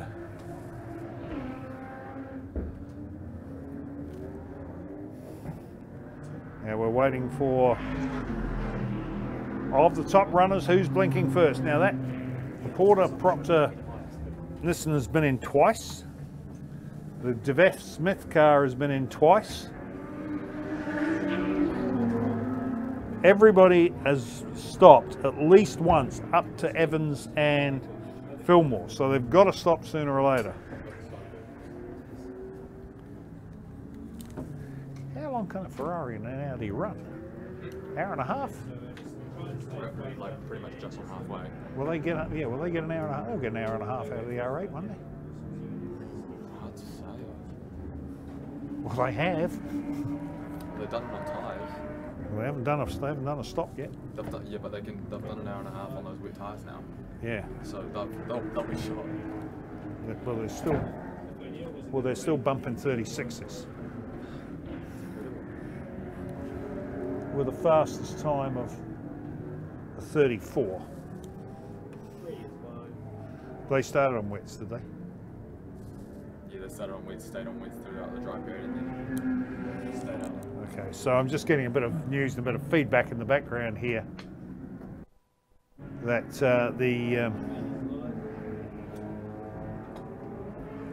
the Audi team started on wets and has remained on wets, and they're still turning impressive lap times. Now, there has been a change on track. There's been a change in position as Glenn Smith has got past Andrew Porter in the Porter Hire. This is an R35, so that was the position. So the Camaro is now up into third place. And I think that's probably the best placing that car's had since it's been in the country. Highest place it's run. One more time, the Traths Motorsport.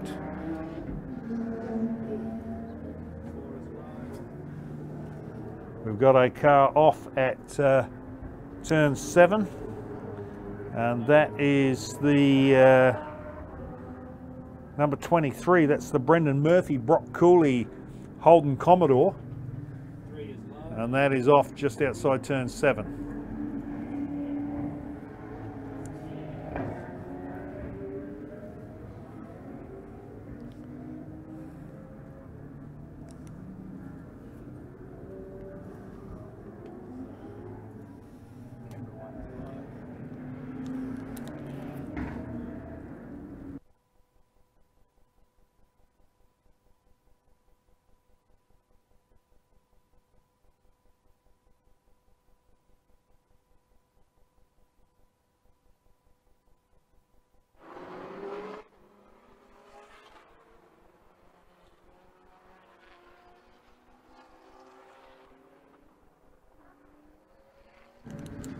Okay, this is going to liven things up now. The safety car has actually been put out on track. So this is now watch the Ferrari and the Audi team run for the pit lane now, as the safety car has gone out because of that car parked on the exit of turn 7. It's not going anywhere. They can't leave it there, so it's got to come out. That means there's going to be a whole rush, and here comes the Audi first, and the Ferrari's missed pit lane. He's absolutely missed pit lane. That could be the worst thing that could have happened to them, is that they have, they're going to have to tour the entire track now behind the safety car. That has given, not only has the SMEG team lapped the entire field, it has now grabbed a whole free pit stop as well. Okay, so they're heading into pit lane now.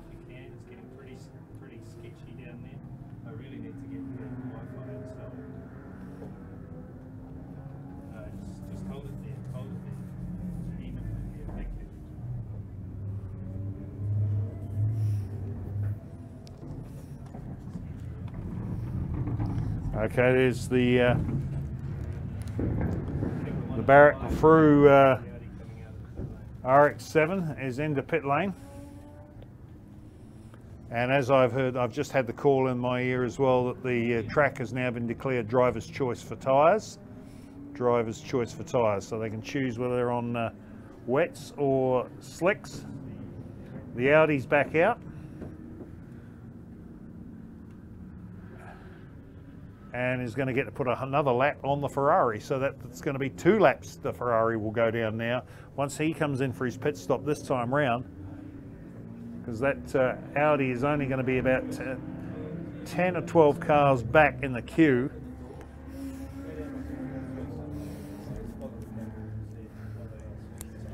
How?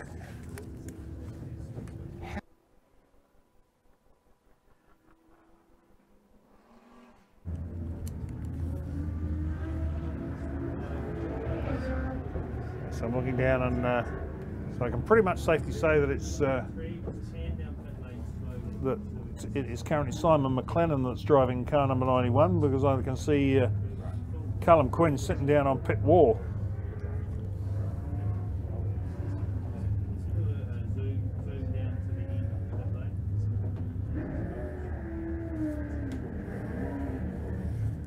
So we're looking now as the safety car comes around. Is car 27 going to call in the pits now?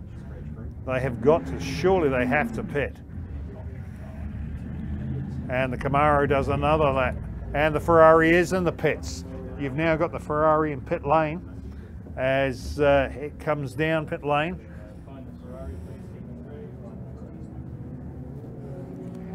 So that puts... and there is the lead car, so he's now gone 2 laps up.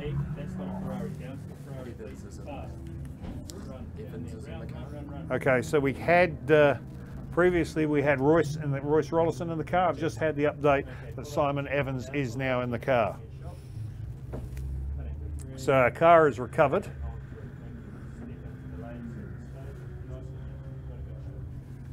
And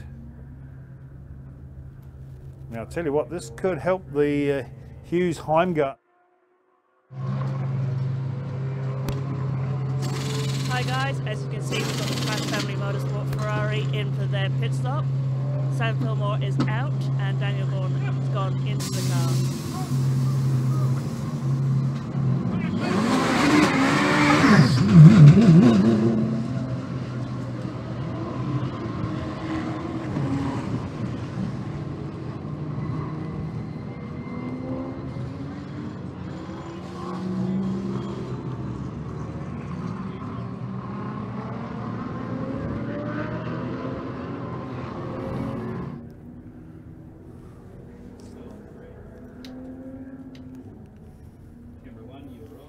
Actually, no, sorry, no yet. The Ferrari is out on track.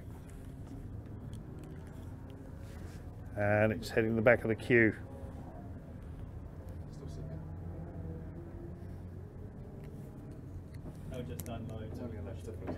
Sorry? It must be 2 laps. No, this don't trust that thing. Camera 4, can you find the safety car for me, please? Top of the track. Camera 3 is still live. Okay, so I'm looking at the safety car now. The lights are still flashing on it, so they're probably waiting to pull the whole queue together before they release them. The track is clear because I know that the stray car was actually in pit lane now. So they're going to do another lap behind the safety car. Now that's going to help the Hughes Heimgartner crowd too, because they've managed to get away with a pit stop out of that. Camera 1, the straight. Mind you, this is such a big track that takes a long time to get round at safety car speeds. Also, the Chester Jones car has just made a stop as well. Any other stops happening, camera 3, that we can see in the lane, please? Camera 1 is live.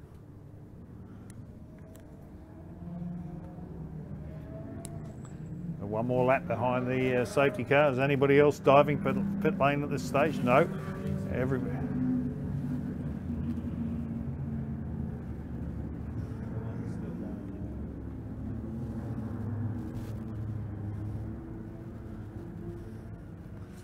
Okay, so I was just hearing the call in my ear that the safety car is actually going to come in at the end of this lap.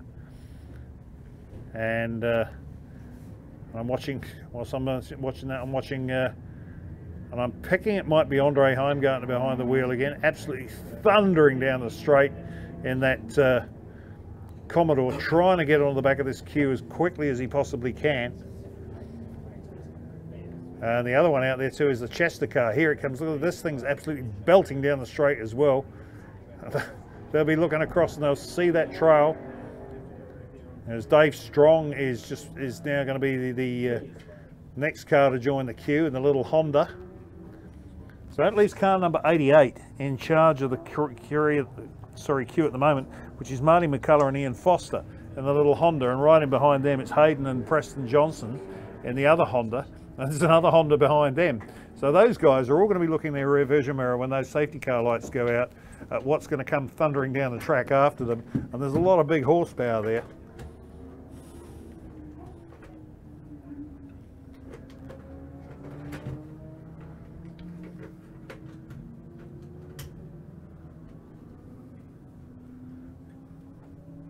So we'll keep an eye on Martin Day behind the wheel today of the Porsche Cayenne ITM, Dale ITM safety car.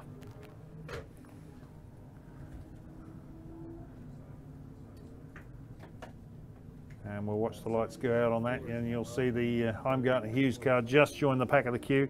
So he'll get him right in behind. There'll be one car between him and the Ferrari.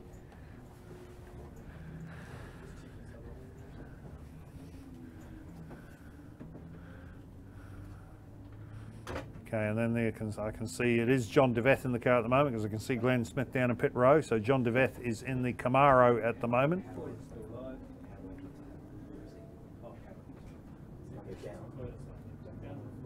And as they come down through little Hondas, 3 of them in a row.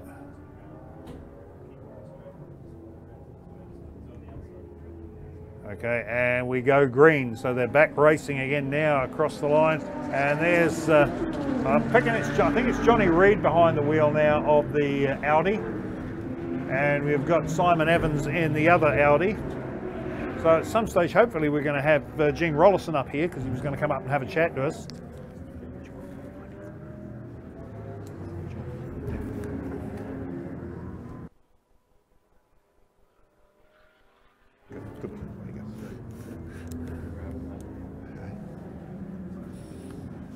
So they're so now we're on the circuit. We've got there's the little Seat Leon Super Copa that's come out of pits, and all the GT3 cars have come thundering through here now. There you've got Johnny Reid, I think it is, in the GT3 Audi. Thunder's past the little Seat that's trying to get itself sorted out, and then Simon Evans come flying past after him, and then tailing that crew you've got John DeVeth in the Chevy Camaro, and then I think you're looking for Porter in be the next man in there in that queue, although he'd be a couple of laps down by now. So let them get across the line the next time round, and it'll sort out who's sitting where. Currently it is the Porter propped Nissan Skyline as showing being in second place.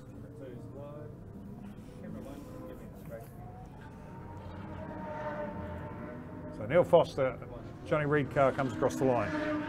Simon Evans next man through, but leading the race. Then it's the Camaro showing being in 5th position, but being 2 laps down. And then it is the prop. So the Propman car is showing as being in 2nd position. But the Ferrari is right in behind it. So this could be interesting. Who's driving the Ferrari now? It'll be Dan Gaunt behind the wheel of the Ferrari.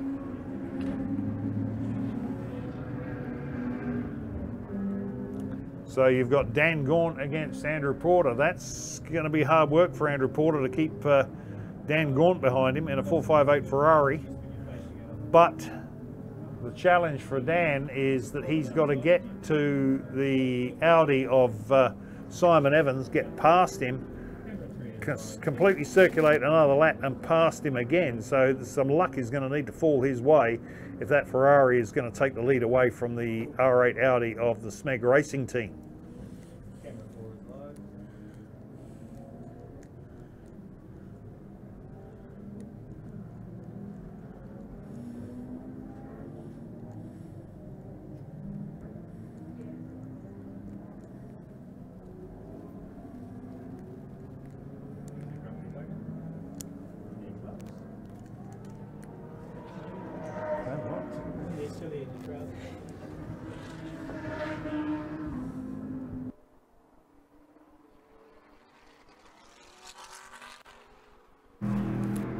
So we just had a change of position there as the Ferrari has got past the Nissan. So we've now got Daniel Gaunt and he's on a charge. Let's have a look and see what, we'll let him get his first lap time done. And I'll tell you what, he's just set the fastest lap of the race on his first flyer. So Dan Gaunt is absolutely on it. He's decided that he needs to hunt that Audi down and hunt it down fast. The problem that he's got is the Audi is set an identical time. So the two of them are setting equal times at the front, albeit a lap apart. I think we've currently got Andre Mortimer in the, Andre Heimgartner in the Hamilton Ashfelt's car. Let's see if I can pick up the overalls as he goes past and tell me who it is that's driving it.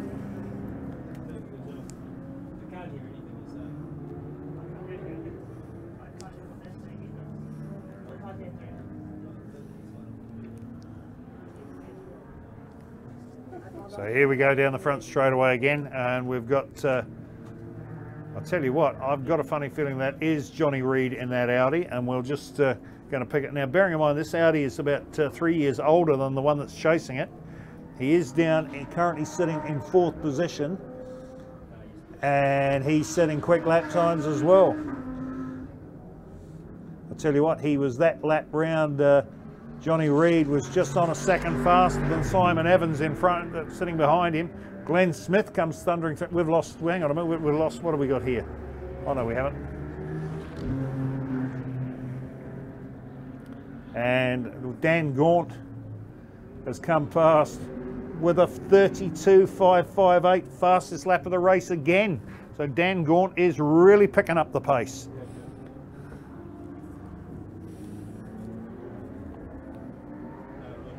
Bearing in mind, Dan is actually racing Super GT cars up in Japan at the moment, so he's pretty race fit.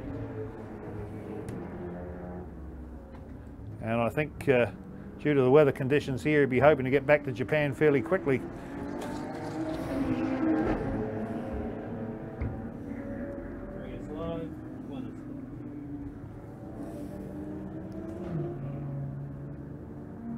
Looking to the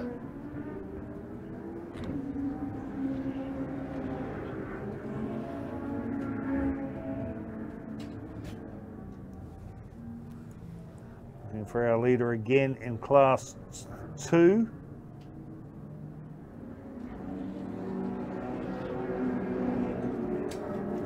We've actually had a change of position in Class 2 with Darryl Clark, and the other Seat Leon has taken the lead in that class.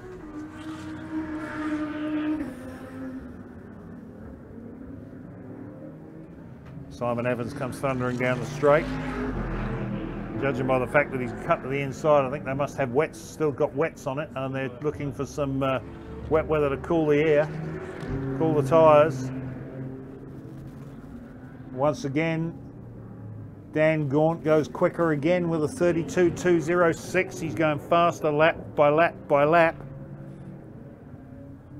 You can see the Audi not too far in front of him. If he can get past the Audi, all they need is a safety car, and he'll virtually get a lap back again. And he knows that. And all of a sudden, oh, then this is not helping Evans' cause at all. He's got caught right up behind a whole load of slow traffic as they go up through 8 and 9. And all of a sudden, the Seat Leon that was going so quick earlier on, the little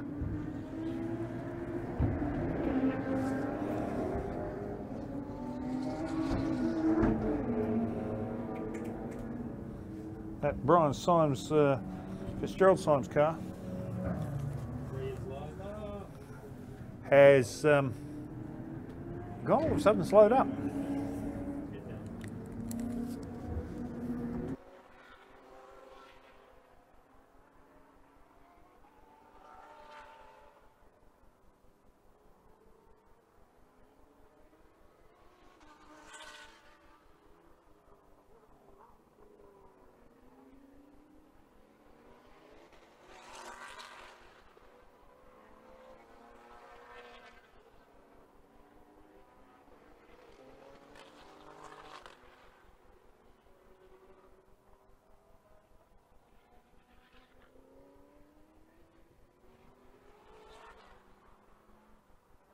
Okay, so what's happening out on track at the moment? Let's have a look. And Dan Gaunt has really picked up the pace now. We're going to have, actually, we've got Gene Rollison's just joined us, so we're going to be having a quick word with him fairly soon about what's happening out there. And he'll be able to give us a view from the hot seat, so to speak. We're just looking for a quiet moment on track where we can take a moment to go and have a chat to him.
Test 1 2 3. Test 1 2 3.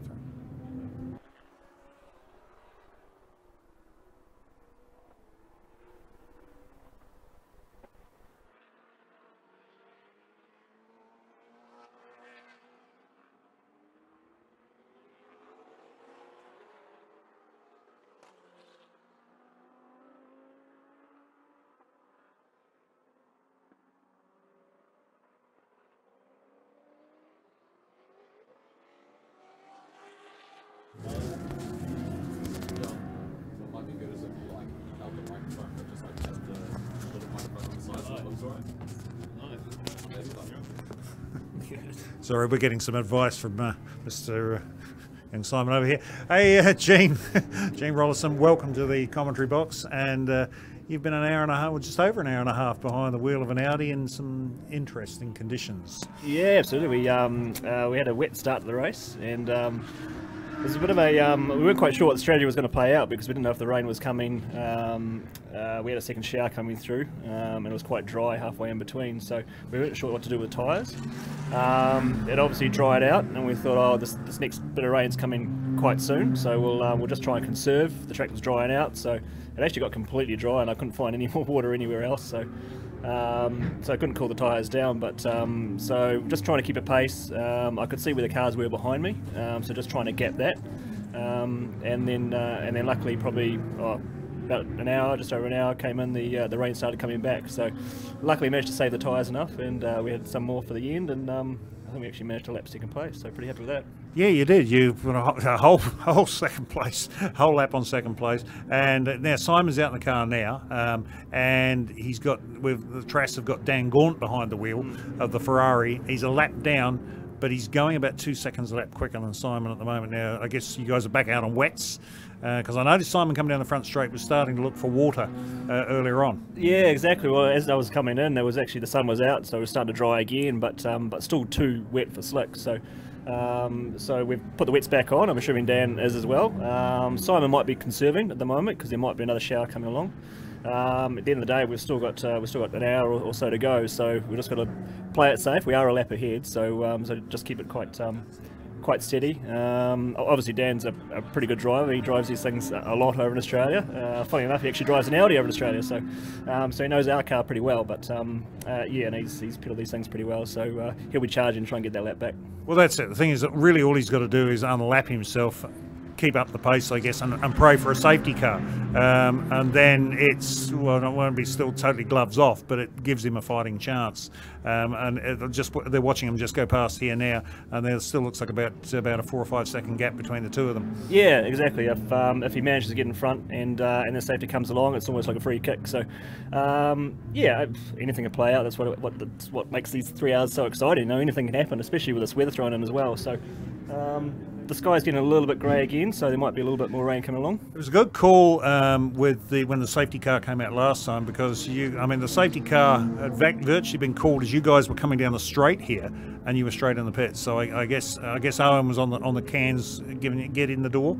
Oh no, we've definitely turfed Owen off the cans. We don't want him on the cans, but yeah, Stephen was on the earpiece pretty quickly. I got a call as I was coming into the complex. It actually was half a call. He obviously said it so quickly to try and get me in, but I only got half a call. I assumed he was saying box, so brought her in, and yeah, we had a pretty reasonable stop actually, which was good, and managed to get back out in front. Well, you actually gained a little bit more out of that, because the Trash boys missed it, and they had to do another tour behind the safety car. Yeah, that's one of those things. Just the timing was pretty good. Yeah, you got to roll with the punches with these things. So tell us, we've got two R8s out there. Your one's about a year old, I think, ran in the Aussie Series last year. The other one that Neil Foster's got's about 3 or 4 seasons old, isn't it? Difference between two cars? Yeah, just a newer generation. Obviously, as everything evolves, they try and iron out some issues and try and make them a bit nicer to drive and a little bit quicker. So yeah, look, our thing's pretty unique. It's for this series anyway. It's only a year old. It was running at the Highlands in Hampton 101 last year. Garth Tander was driving it.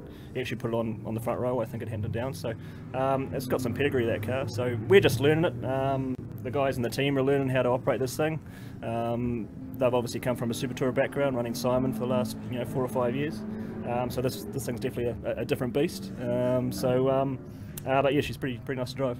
So that's kind of scary for everybody out there. You guys are learning this thing and you're leading the race by over a lap. That's that's pretty frightening. Yeah, I guess everyone's got to move the ball forward at some stage. We were running a Super Tour, and Inky Tulloch brought along that Camaro and sort of blitzed everyone for a while. So we just put our head down basically and tried to make that Super Tour as quick as we could. And then now we've got the Audi. We've sort of moved it forward again. So it all ebbs and flows, and someone's always got to bring the game forward. And it's motor racing. Yeah, I've heard there's a couple of other things that maybe on the water at the moment that could liven things up a little bit, which is kind of cool.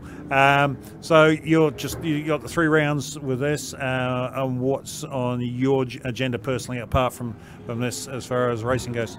Oh, not too much. I'm just trying to stick to being an amateur driver, really. So as long as we stick to the 3 rounds here is pretty good. That's the plan so far. We haven't got any plans at the moment to do the South Island. If we get a bit more sponsorship to go, we may do. On the radar possibly are the 101s at Hampton and Highlands, but we'll get the series out of the way first and do well here and see how we go.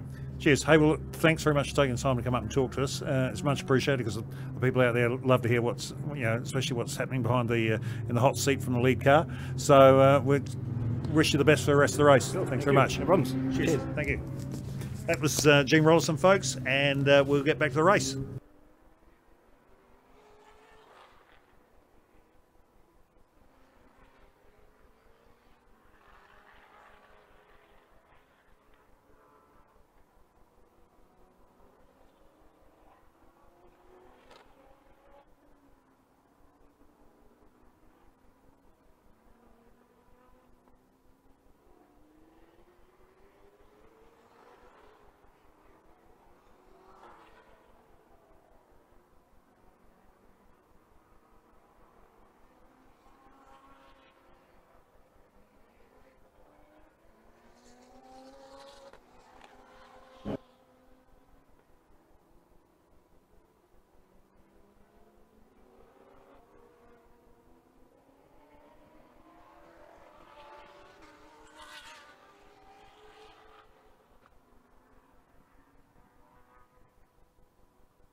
Okay, so while Gene and I were having a chat, there's a couple of things that must have happened out on track, because when we've looked up, the Ferrari and the Audi have split up again, and Proctor's got back into second place. So we're picking that Dan Gaunt stopped for slicks, because the track has been called tyres driver's choice by race control. So he stopped for a set of slicks, and as you heard Gene say, Simon's out there on wets, and he's going to hopefully try and nurse those home. They've got just on 51 minutes of the race left, so it's going to be interesting to see how this turns out. Now here comes Daniel on his first run. We'll see what the lap time is as he comes across the line. And he's on slicks, all right, 29.812. That is fast. So fastest lap of the race. So let's see what happens. Bear in mind, he's going to have to catch them and unlap himself. Now there's Proctor. You can see Proctor going up through turn 8 and 9 now. We're just sitting on the Ferrari at the moment. And here comes the Audi coming down into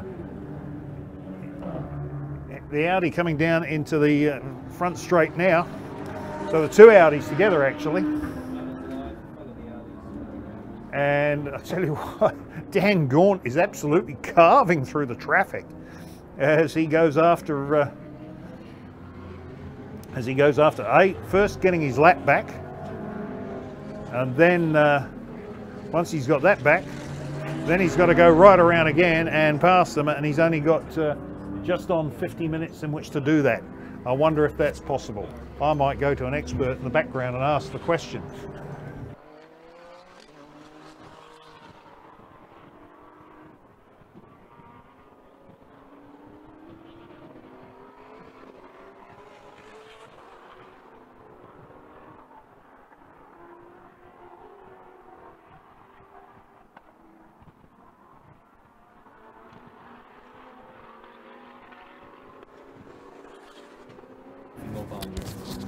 Sorry? Media manager for North Oh. That's my position. Big titles, big titles.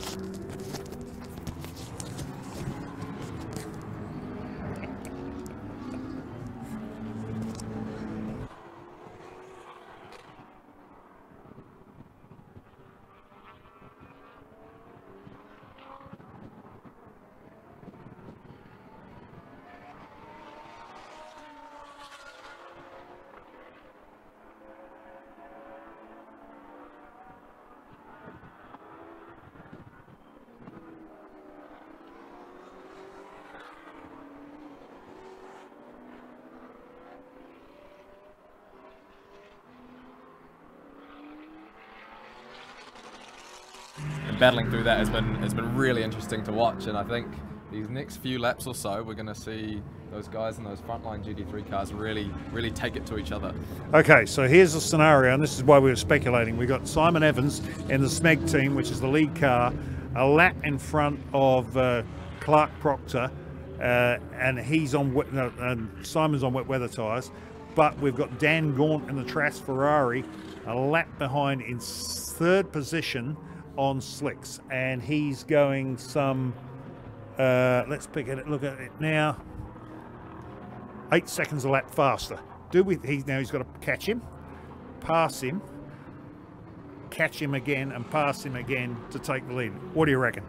Well, this is the beauty of endurance racing, really, is that if he catches him and he gets past, we could have, you know, a safety car, and what that'll do is potentially bring him right back onto the back of the field. So basically what the Smeg guys have to bank on the fact is that they stay ahead, and Dan doesn't catch them, lap them, and there's no safety car. So for Dan, really, and for the Trass Family Motorsport crew, what they've really got to hope for is for Dan to catch right up, because as you look at him going down the back here now, he's just blitzed that SsangYong going into the back section. But I think, you know, if you get past him and then hope that, well, you know, hope that there's a safety car for maybe a stricken car in the sand pit, then I think we'd be on for a great fight between these two heavyweights. Well, there's a couple of things there that one other thing we need to point out is that when you say a Ferrari has just blitzed the SsangYong in a straight line, most people will say, well, yes, so what?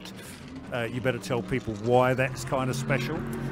So one of the things that we've seen at this round, and it's something that we've not seen before, is that the SsangYong has taken on a new guise per se. So it looks a little bit like an old NASCAR truck now. So it's got a V8 Super Tourer engine in it, which is an LA7 V8, which makes an incredible noise, and the car is just incredibly fast now. It's got these big fat tyres on the back of it, and it's just absolutely blitzing some of the competition, which it usually was behind in seasons gone by. So it's a sight to see, and it's certainly exciting to watch it coming out of the hairpins and just light up those tyres and go fully sideways.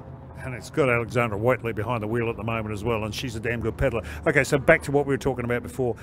So the Ferrari, the Simon Evans has got another bit of a problem on his hands at the moment, because there's two Audi R8s on the track, and the one that's in front of him is the one that, you know, Gene Rolson was saying it's an older car, 2 years older, but it's got Johnny Reid behind the wheel, and he's in third or fourth position, so he's over a lap or two behind the and Simon's got caught up behind traffic, and he's flashing his lights madly. And that's the thing that he's got to get through, is all this traffic, and as we see him, he's just going to go past this Honda Integra here. He's got to go past Johnny Reid, and you know, Simon's no slouch. I don't know whether he'll be able to get past Johnny, but you know, if he does catch him, it's going to be one of those things as well. We see the Andre Mortimer car just have a nice big loop along through turn 1 here. But you know, Evans has got to catch him, and you know, those cars are fairly evenly matched. Realistically, there's not a massive difference between the two, because effectively what it is just the body, because they just make them to match the road going version. So there won't be a massive difference between these two cars, as we see the Trask Family Motorsport Ferrari just coming right up behind Clark Proctor here. This might just be for change of position, go down the inside it to turn 1. Oh, doesn't want to get onto that wet line there. Clark Proctor, can he hold on to that position? Here we go, down the inside. Yep, he's actually got him done, and I mean, there's no way Clark was going to hold him. Actually, I think it's actually Andrew behind the wheel, not Clark. So look at the gap he's opened up already, and oh, there's a Honda in the way, and that's one of the problems, and especially in this endurance racing. Well, especially you get 2 hours into the race, people are getting tired, and you know, things are getting spread out, and yeah, and like you're driving a little Honda that's running something like 15 seconds a lap slower than that Ferrari, doesn't expect it to come up that quick. No way, and generally the rule of thumb is that the slower cars just hold their line and let the faster cars find their way around. As we look at Andre Heimgartner down at turn 2 and 3 here, he's just blitzed that BMW. But you know, that's what they've got to do. These faster drivers are obviously a lot more talented than perhaps some of the slower guys, and they've definitely got the grunt to match it. So they've got to make their way around the slower cars and just hope that the slow cars stick to their line and that they don't do anything silly. We saw there before Andre and a few of the other guys in the GTs just, you know, trying to get past, and you get squeezed a little bit on the inside. So you know, that's going to be a real big issue, I think, especially for the GT3 guys at the front here, who are going to be trying to make up as much time as possible. And we see the Smeg car coming through turns 2 and 3, and he's not anywhere near Johnny Reid at the moment, so it's going to be interesting to see, because I think he might actually be conserving that car a little bit at the moment, just making sure those tyres can hold on. But yeah, it's just holding that gap, and that's what he's got to do. Well, I'll tell you what, it's a case of look at that Ferrari now, would you? He's just latched himself onto the back of Johnny DeVeth in the Chevy Camaro and the GT3 Camaro. It just nailed. Oh, John's not going to let him be past that easily. Nails him down the inside, and he'll be able to see the Smeg car not too far away on that same part of track. I have a check on the lap times again and see what the differences are now. He's up in the 2nd place. He's showing he's 2 laps behind, so that could be a bit of an issue. And Simon's last lap was a 1:36.605, and Johnny's was Daniel's was a 1:28.304. So but I'm just looking at my timing sheet, and it is showing 2 laps difference between the 2 cars. And that's going to be a massive struggle to get past, and unless the Smeg guys have a couple of issues, and you know, they're probably home and hose. But speaking of hose, look at the clouds. Those could just bring us a downpour in these next few minutes heading into the final stanza of this race. I don't know, you're shaking your head, you don't think it's going to come? What do you reckon? No, I've stood here a lot and watched the rain. Look, we might get a shower, but I don't think we're going to get any more heavy rain. It's just not building that way. When it's going to rain here, it tends to come from that direction, whereas today, and that's where it's been coming from all day. It's now moved over to here. So just looking at the Porter Proctor car, and just rounding up one of the little Seat Leones, and we're just checking the tell you what, that Ferrari is absolutely, that's the second time he's passed that Tim Martin car in about the last 5 laps. The track's looking really dry now, which is interesting to see. So if you're on wet tyres, you're buggered. Well, yeah, you're going to start trying to find some wet stuff out there somewhere. Let's have a look and see what times Andre's doing, because I think he's fired up.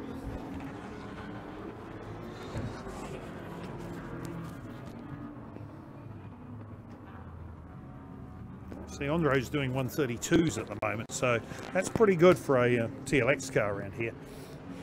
And he's a talented kid, you know. He's obviously dropped out of supercars at the moment, and there's every chance that he could get back into it. Obviously competing in the Porsche Carrera Cup in Australia just in the meantime. Currently leading that series. Currently leading that championship, and I think, you know, he's with a good team. He's in a quick car. I think he'll probably win that, and that'll grab the attention of some of those guys in supercars. There's obviously a few names out there that are also trying to gun for one of those spots. Obviously there's only 28 spots in that field, but I think, you know, next season, Andre, with a season of the North Island Endurance Series under his belt and the Porsche Carrera Cup, I don't see why there's any reason why he couldn't get back into the supercar fold with potentially one of those teams as an endurance co-driver, or even one of the wild cards, which we're seeing at Winton this weekend. Yeah, well, we certainly saw, you know, Andre has certainly matured as a driver in the last 3 or 4 seasons, and is a way better place than when he was when he first sat behind the wheel of the Super Black car. So he's certainly come on strongly. Yeah, and I spoke to him last year, and this was sort of around the time where he was sort of weighing up his options, whether he was going to do supercars again or whether he was going to maybe do something else, and ultimately ended up doing the Porsche Carrera Cup. But you know, you can really see his hunger and his thirst to really get behind the wheel of a really fast race car, because racing's all he wants to do, and if he can get there, then that'd be really good. And as we've said that, he's just come past us now, and he's been lining up Simon McLennan down into turn 1 and taking him. Now, I know for a fact that all those Super Tourers out there are running different spec motors to how they ran them when they were in the Super Tourer series, because now that, and I've talked to them, I said, well, how are you going to handle this from the New Zealand Touring Car Championships when they start? They said, well, we'll dyno them back to a certain figure. So the Lance Hughes reckons that thing of his will be running at 58% throttle. Imagine if that thing was running at 100%, you'd probably blow the thing. It certainly was. Oh, he's running pretty big horsepower out there today. So now's the Ferrari is right on the tail of the Audis now as we go down into turn 1, and this is unlap time. So it's going to be interesting to see now if he is one, because unfortunately I'm using Race Monitor, which isn't exactly the most accurate thing in the world at the moment. And now look at him now over here on the down into the turn 5, and the Ferrari's already done Simon, and he's just about to get Nick Chester. Now he's going to come up and he's going to start lining up Johnny Reed now as they go down into turn 7. Now bear in mind, folks, the Ferrari's on slicks, the 2 Audis are on wets, and that makes a big difference. And that is going to be the ultimate difference. And I think if we can have a look at Race Monitor there, by the end of this lap, hopefully we'll be able to get a confirmation whether or not he's unlapped himself fully, or if he's just 1 lap behind. But you know, it could be really interesting in this next phase of the race. Hopefully we'll see these GT3 guys battling it out for the final position with about 10 laps to go. Well, that's really what we kind of want to have happen. You know, we don't want it to be a procession all the way to the end of the race. Okay, we have a pit stop going on here at the moment, and that is car number 88. That's the little Honda in there, and that's Marty McCulloch and Ian Foster. So, and that is so painfully uncomfortable when you've got to change 5 wheel nuts at Taupo in these conditions. And now they're doing the back wheels. This is a far cry from your V8 supercar pit shop or your GT3 pit stop where they're all up on air jacks and bang, bang, bang, they're done. Okay, we've got Simon Evans in the pits now. So there we go. Hang on now. What do you reckon about this one, Simon? Sorry. Well, if he's going to come into the pits now, and if he's going on to slicks, theoretically, Dan Gawn, if he's absolutely blitzing it around there, he'll take back a lap that could potentially put him in really good stead for the rest of this race, on the assumption that he's got enough tyres and that he can actually keep pace with the Smeg guys, because obviously a new set of new slicks is going to give you some really good pace, but Dan's obviously got the pace in those tyres, and they do last quite a while. You think of any endurance race around the world, they're doing, you know, 12, 16, 24-hour races, and those tyres will be able to last a long time, and we've seen it. The wet tyres can last in these dry conditions, as we see Evans come back out onto the track here. Trask Family Motorsport Ferrari is heading down the back straight now, so there's about a half a lap difference. We'll see by the end of this lap, hopefully, what the difference is in terms of sector times. Okay, so they're just now that last lap for Dan Gaunt was a 29.498 as he comes across the start-finish stripe now. It's a 28.416, and it's showing him as still being a lap down, so we'll wait and see.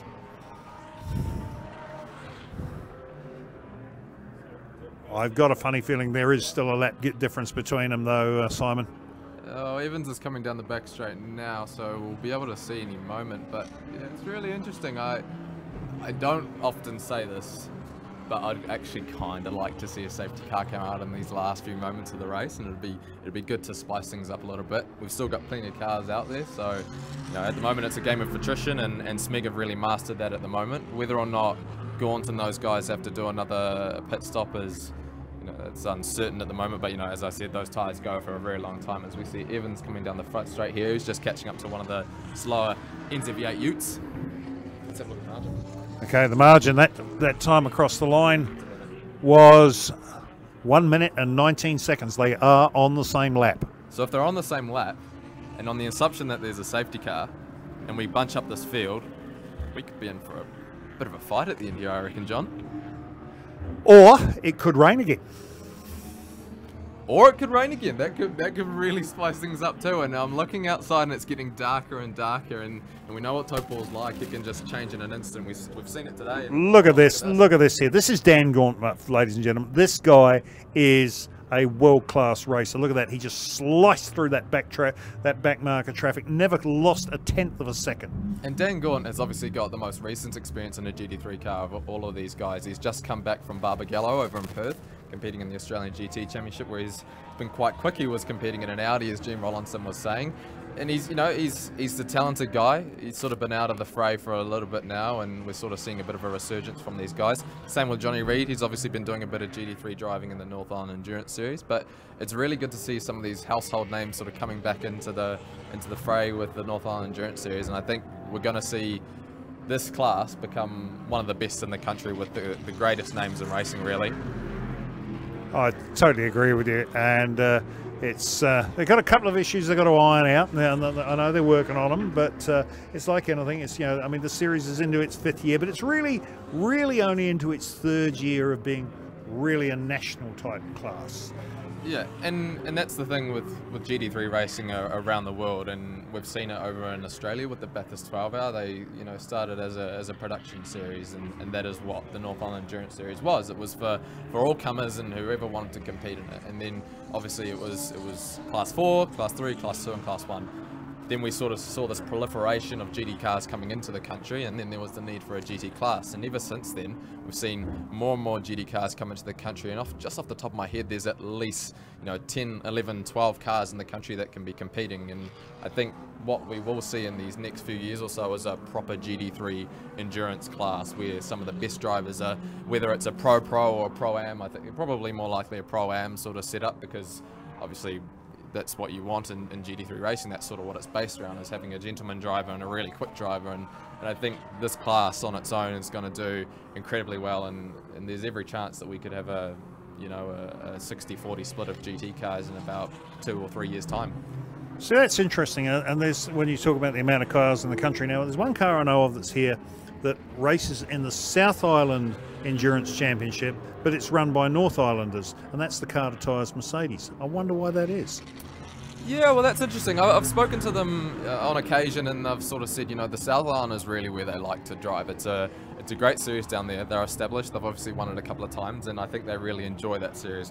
I don't think in terms of their financial year whether the North Island Endurance Series really works for them. So you know, it's kind of tricky. Those guys really love the South Island stuff, and I actually remember talking to Dwayne Carter. He said, you know, realistically, they just don't have the time to compete in both series. But, you know, the North Island series and the South Island series are really growing in strength, and I think GT racing is the future in New Zealand. And ultimately, what we need to be doing is getting you guys who are watching on the live stream out to the racetrack to really enjoy this, because it is a thrill to actually see these GT cars going up to and over 250 k's down the back straight here at Bruce McLaren Motorsport Park. Well, that's a point too, and I mean, we're looking, you know, with the GT series you know, we're here at Taupo at the moment, and you know, we traditionally don't get big crowds at Taupo because there's only 15,000 people live here. But you know, we've got Hampton Downs coming up next. I mean, and that's in between the 3 biggest population centres in the country, and it's a fantastic track, and that will be the next round.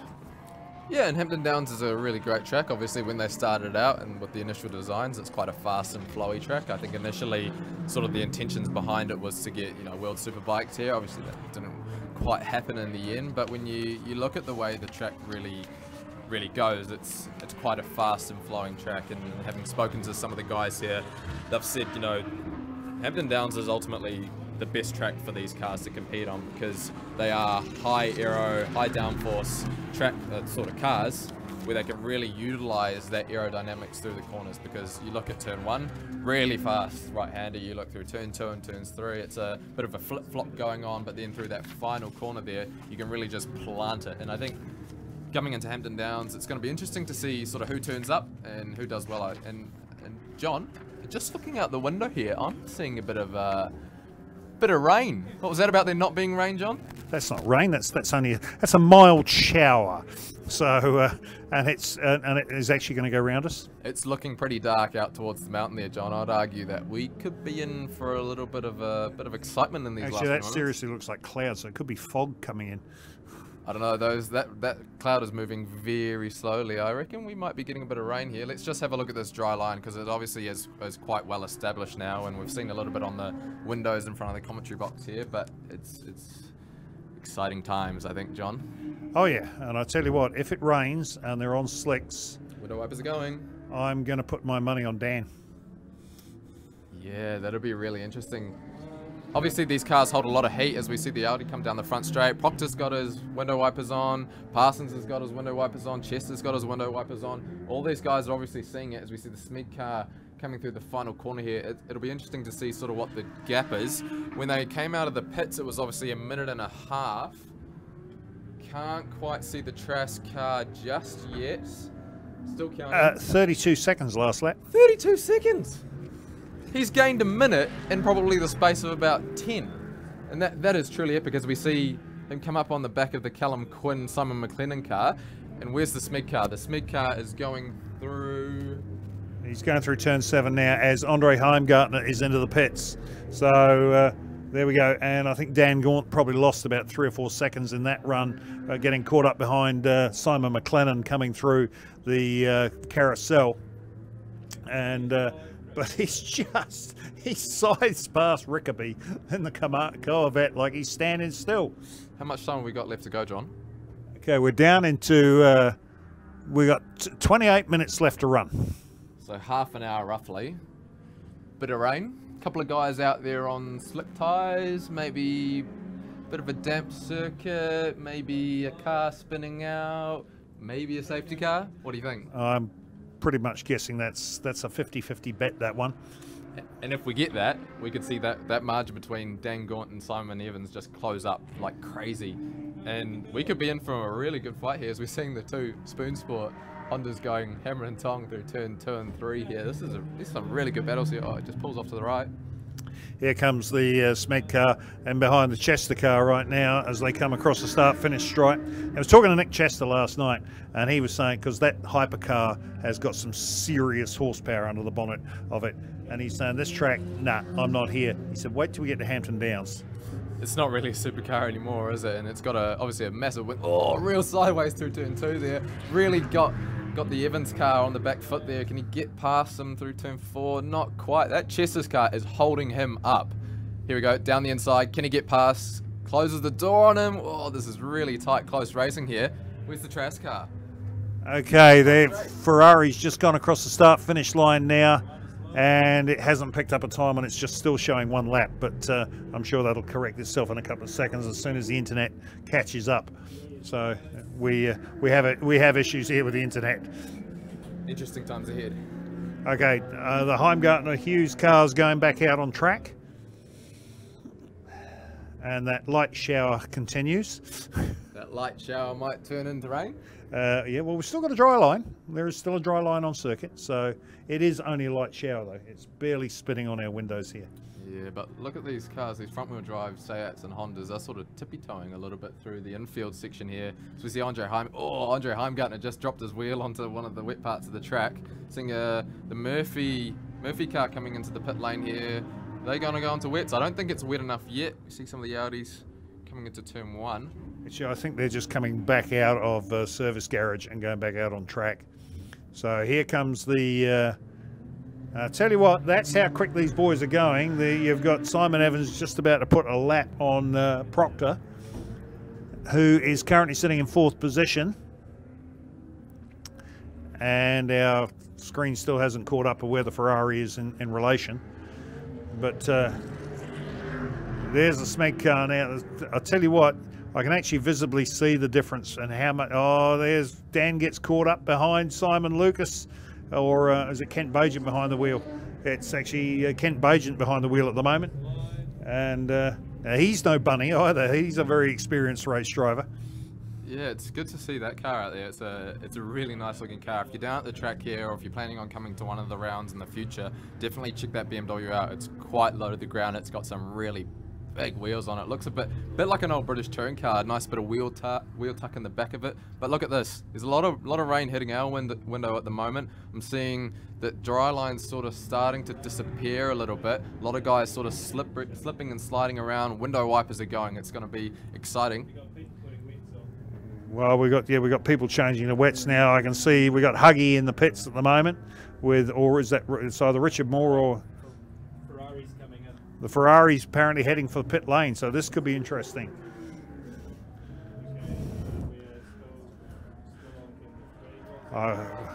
Just had a call from our...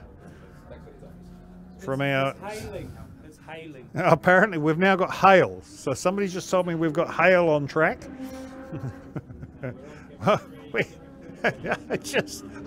As Simon, I can't help it, but yeah, every time we come to Taupo, we get something different. Last year, we spent an entire race with fog.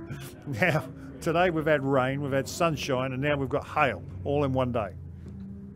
Are we in Auckland? Like this is sort of the conditions that we get at maybe Pukekohe Park, but not Taupo. And we see the Smeg car coming through turn 3 here. Trask family members. Oh, Trask are heading for the pit lane. Yes, we know. We've got Trask coming in the pit lane, and we've also got Proctor in the pit lane at the moment as well.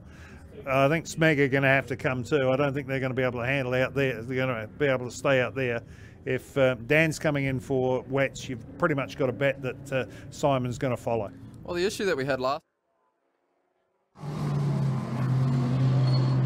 Alright guys, as you can see, once again, the weather has turned on us here in Taupo. We have the Trask Family Motorsport Ferrari in. Daniel Gore behind the wheel. He has been on an absolute charge. Unfortunately, he was out on slick, so he's going to have to make the change now. As we see a flurry of action about to happen in pit lane. We've even got hail out across the track at the moment. So anybody who is under any illusion that Motorsport is a lovely fine weather event, come to New Zealand. Although I believe... As you can see, line's just about disappeared now, so it sort of would make sense to put the wets on as we see the Chesters and Jones car go out. They are out on the Chester goes past now. Everyone's in for their wet tyres. Wet tyres to run to the end of the race.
A while for to update itself again, but I'm picking there won't be a lot of difference.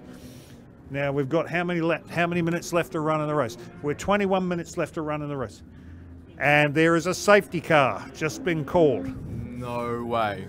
What did I tell you, John? Yeah, well, yeah, I'll tell you what, Simon. I think you should do my job. I should do yours. Can you write a 400-word press release?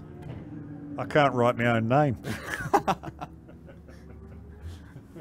Getting pretty dark out there. These are interesting times, and there's a lot of spray coming off the back of these cars as we see the Reiter Engineering Camaro come through turn 2. Bit of spray coming off the back of them. There's, you know, here we go. Flashing lights, safety car boards and flags are out. What do you reckon? 20 minutes? Okay, how many? The question is how many cars between the Audi and the Ferrari? Here's the Audi. Now, which one does it pick up? Which does the safety He's car got to pick up the. He's got to pick up the Audi. Now that's going to give Andre a free shot. So that's going to give. So there's Marty in the Dale ITM Porsche Cayenne safety car. He's going to be flagging that car past. Yeah, bear in mind that obviously they can let some of these lap cars behind, so we could see Andre and the Seat Leon Super Copa go past. They will do. They definitely will do, because Marty will let them pass. I've got it. I'm getting the voice in my ear, Simon from Race Control. I've got one of those device thingies. Oh, technology! You're really good with that, eh, John? I'm really good with that, you know. And I signed up to the interweb the other day. Really? And how's that going? Have you got Facebook yet? I actually have. You do? I do. Yeah. How's that going? Hey, I got new friends. Oh, really? Awesome. Oh, look at this. We got the Seat and Andre Heimgartner going side by side. That was a little bit awkward. Now, that Seat was ahead of Andre. Yep. You're not allowed to pass under safety car. Well, I think there might have been a bit of confusion there, because bearing in mind the guy driving the Seat is fairly new to racing. And you can theoretically allow someone to go past. Yeah. But yeah, I don't know. I guess that Seat might have just wanted Andre to go past, because obviously Andre's in a much quicker car, trying to catch up to the saddle of the field. Realistically, you know, it's a bit of a no-brainer to let that one slip, I think. You're not wrong. So there we go. So this is going to sort the things out. We've got 20 minutes left to run on track. Safety car. Okay, we've got an incident up at turn 12, which is at the top of the track. Just trying to pick. Okay, we've got whoever it is. They're okay. They're out of the car. So we're just trying to pick. It is at the entrance to turn 12, which is the top of the track.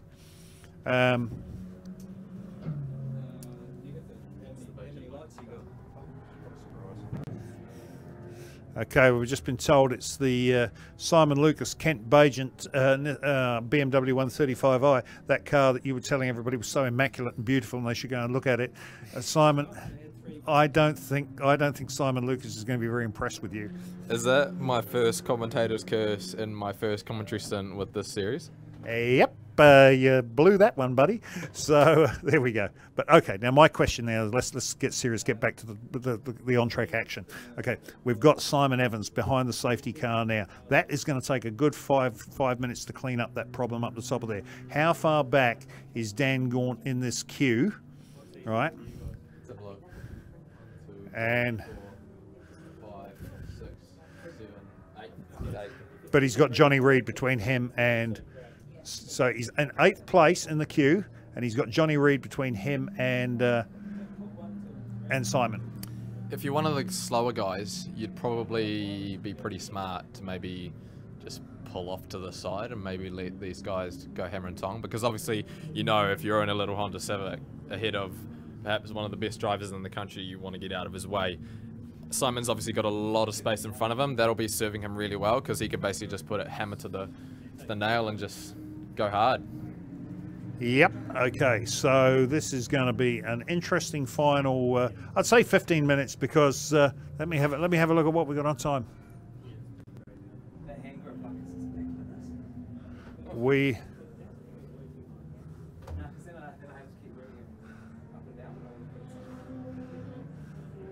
Okay, that's Huggy. Is that, who's that? Just it's Andre. Actually, it might be Warwick. Actually, either Warwick or Andre has just looped the BMW M3 GT. Now actually, I'll tell you what, we could be getting robbed here because they're going to have to put that car on a flat deck. We've got 16 minutes left to run. By the time they get it on a flat deck, the flat deck's nowhere in sight yet. And they get it back here, go green. We're going to burn up a lot of time. Yeah, we've got an access road down the far end of the circuit there though, so they might be able to get him out of there okay. I just got the word there from Adam Simmons, one of our motorsport club officials, and he just said that the driver's okay, so that's really good to hear. There was sort of a few glimpses of the ambulance looking to head out, but it looks okay. A few flashing lights sort of heading up towards the final corner there, but I reckon, you know, 5 minutes with 2 gun drivers at the front of the field, you know, that's enough time. We've seen it before. Yeah, true. I mean, look, you know, it's I mean, you know, Simon is no bunny by any stretch of the imagination. He's a very good driver. Okay, I think by his own admission he wouldn't be quite in Daniel's class, but you know, on wet conditions with a couple of laps to go, you're in the lead position. Simon could develop some pretty big elbows. Yeah, and Simon is a very talented driver. He's got a lot of experience behind the wheel of the NZ touring cars. This animal's a little bit different compared to his Holden Commodore, but I think ultimately Simon will really utilise that traction control, that ABS, and all of those little layers that he's got to really harness this car through these final few laps. And I think, looking at the cleanup at the moment, hopefully they'll get it going and we won't be robbed of a really good finish here. I think we should be good to go, and with about 5 minutes left. Well, hopefully so. The flat deck's just arrived now, and I'm just trying to pick what Kent's done there. He's 15 minutes to go.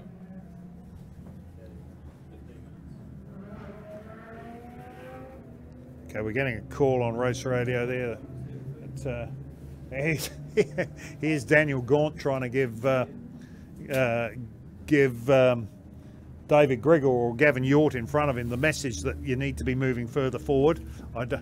When we go green, I don't want to be hanging around. So I think it won't be too hard for him to let the guys know. You're right. You're not going to be looking, if you're in one of those Hondas, you look in your rear vision mirror and you see a Trass Ferrari in your back in your rear vision mirror. Although you're not going to know it's Daniel Gaunt. I don't know. That's a red Ferrari. It's pretty hard to miss that, and I think going from the pace, they'll know that it's one of those gun drivers. And you know, Sam Fillmore, he's no slouch, but Dan Gaunt is arguably one of the best GT drivers in the country at the moment. Simon Evans, he's obviously a fledgling GT3 driver. Hopefully we're going to see them compete in the Australian GT Championship later on this year when we have that leg of the championship come here. We've obviously got the Hampton Downs 500 and the Highlands 501. I think I might have got those around the wrong way, but you know, it'll be really interesting to see where the Smeg guys sort of fit into that. We've seen the Trass guys do the Highlands 101 and the Hampton Downs 101 in years gone by, and they've sort of been, you know, around the middle of the pack there, but you know, that's a lot of the time that's not really been their fault because they've had mechanical issues and a few gremlins, but you know, they always put talented drivers behind the wheel of that car. You've got to remember though that now that's now Ferrari 458 that's about 3 seasons old, and the new one out, the 488, is already out. And I don't think Trass have got one ordered.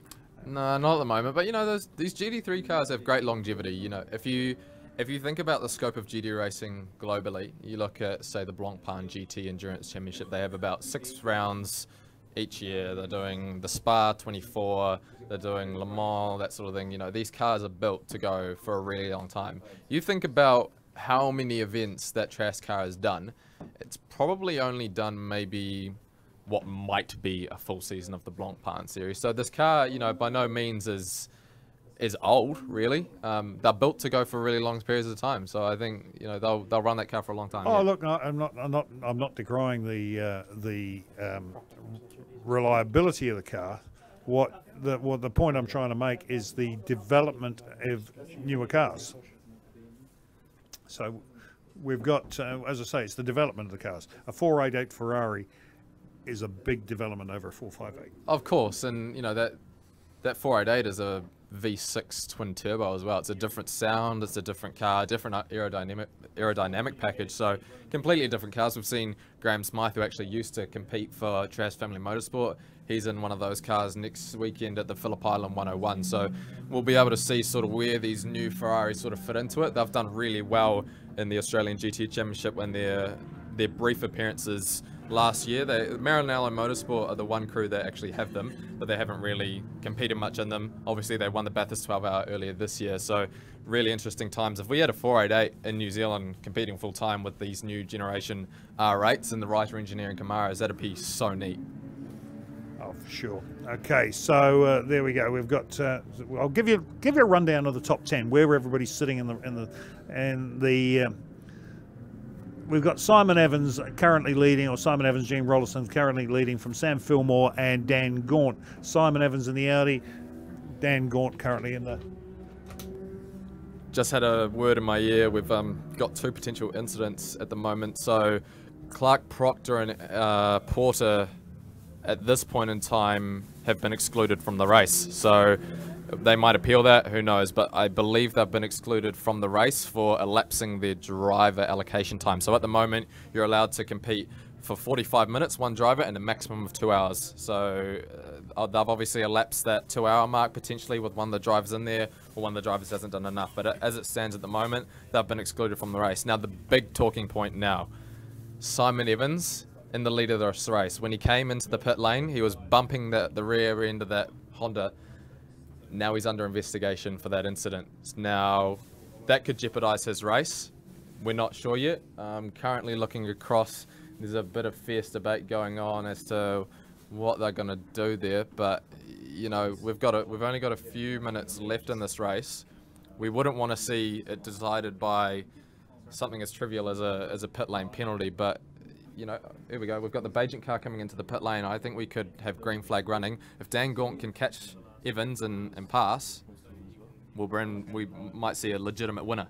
Okay, well, I've just had the call in my ear that the lights are going to go out on the safety car this lap, and you can see that the lights have gone out, so Martin's now going to accelerate away in the Porsche and leave the running in the hands of Simon Evans.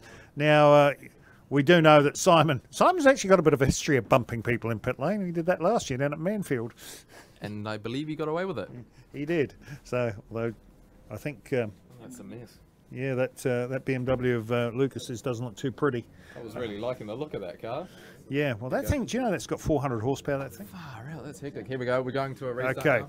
Right, here we go. Simon Evans is about to lead them away for the final 9 minutes exactly as they cross the line, left to run. And it is Simon Evans now. Where is the Ferrari? Already he's dispatched with 2 cars as he heads down into the hairpin, and he's going to take a 3rd one, possibly a 4th, as they fire around now under the...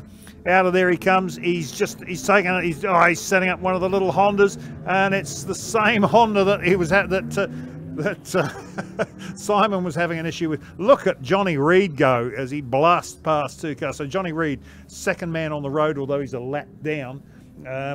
Now our screen is still showing that Dan Gaunt's a lap down, so I'm not quite sure if that's true, because every now and then it zaps back to about 10 seconds or 30 seconds. We'll wait and see. Generally speaking, Race Monitor will update itself about a lap after they've come back under green flags, as we see the Ferrari jump into what is 3rd effectively on the track. But Simon Evans maybe 3 seconds up the road. Johnny Reid's just behind him, and now we've got Dan Gaunt in effectively clear air. What do you reckon, John? Can he catch him? Let's see what the pace is after the first flying lap, because that's really going to be the telltale. Is what now that first lap for Simon's going to be a lot quicker than Daniel's, because Simon had nothing in front of him. Daniel's had to dispatch with 8 cars. Whilst we say that, we've got John DeVeth off the track here in the Camaro. Yeah, actually spun on that green flag just on the inside of the final corner here, so I wonder whether he's got some troubles. As we see the Trask Family Motorsport Ferrari coming into the final corner, he's right up on the gearbox of that Audi in front of him. Oh, a bit of a squirm through the final corner there. Let's see if he can get past. I reckon that margin between the Smig Audi and that Ferrari 458 is just dwindling now. It's only a matter of time before he gets past, I think. And I tell you what, I don't think Johnny Reid's going to fight too hard here, because he knows he's a lap down and he knows this is for position. So Johnny won't fight. No, he hasn't. He's left the door open to Dan and let him go. Let me have a look. The gap is 5.3 seconds across the line. And I just saw the Smig Audi come through turn 2, and it was very, very low. So it'll be interesting to see what happens in these next few moments. Look at that Ferrari. He can just plant the power coming out of those corners, and there's not much traffic for these guys to negotiate in these last few laps. So I think we're going to see a proper scrap. Oh yes. So here we go, and now Dan Gaunt, you're going to see the true talent of this man now. Now, bearing in mind though, he hasn't been racing in a lot of rain recently. Yeah, but you know, he's got experience behind GT3 cars and he knows how to drive a car. You know, it's a bit like riding a bike. Once you've driven it, you know how to do it. So these next few moments I think are going to be really telling. We'll see the headlights come through the final few corners as they head towards that final sweeper through the back there. But let's have a look sort of in the middle of the pack here. Andre Heimgartner is just absolutely smashing the field at the moment. He just blew past that Nissan GTR, which obviously has all the driver assists like the traction control and the ABS. So Andre Heimgartner, as we see a nice big lick of flame coming out the side, he's really showing his prowess, and I'd really like to see him sort of come up sort of through the field. I'm not sure where we got somebody off at turn 9, and I think it's the Super Ute. Somebody's gone off there. Can't pick who it is. Yeah, I think that might have been the Ute. Maybe Alexandra Whitley behind. Oh, look at this. We've got Brooke Cooley or just trying to pick who the other driver is. One of them gone round in the Holden Commodore. Got himself back on again. Look at the margin down at turn 1 here. They're basically, maybe 3 seconds apart now. Dan Gaunt, he's going hard. What was the margin at the line there? Do we know? No, it just hasn't updated itself just yet, but I'm sure it will do shortly. I really hope that it's not actually a lap between the two of them. No, it's not. It is definitely not now. It is definitely showing as being genuine lap speed.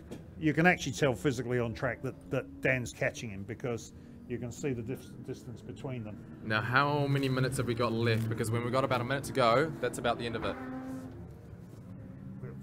4 3/4 minutes left to run in the race. That's enough time. And the gap last time around was 5.9. Yep, and that's good. As we're seeing one of the recovery vehicles heading out onto the track here, I'm not really sure what's happening there. I really hope that we don't have another safety car in the final few moments of this race, but it all looks green at the moment. Definitely a lot of spray out there, as I sort of predicted early. We were going to get that last big sort of bucket down. But yeah, it looks pretty good out there. Everyone's driving around nice and cleanly. Smeg Racing Audi's coming through the back straight here. I can see the headlights of the two of them now. There's not much between them, you know. Dan Gaunt, he's got him in his eyesights now. We've just got a red flag called on the race.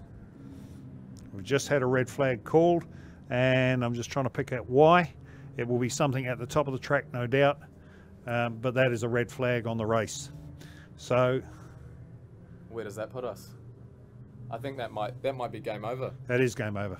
Because this is obviously it's well past 70, well past 75%. Oh, look at the margin. You know, it's all checkered flags out. Actually, I think you'll find checkered flag is out.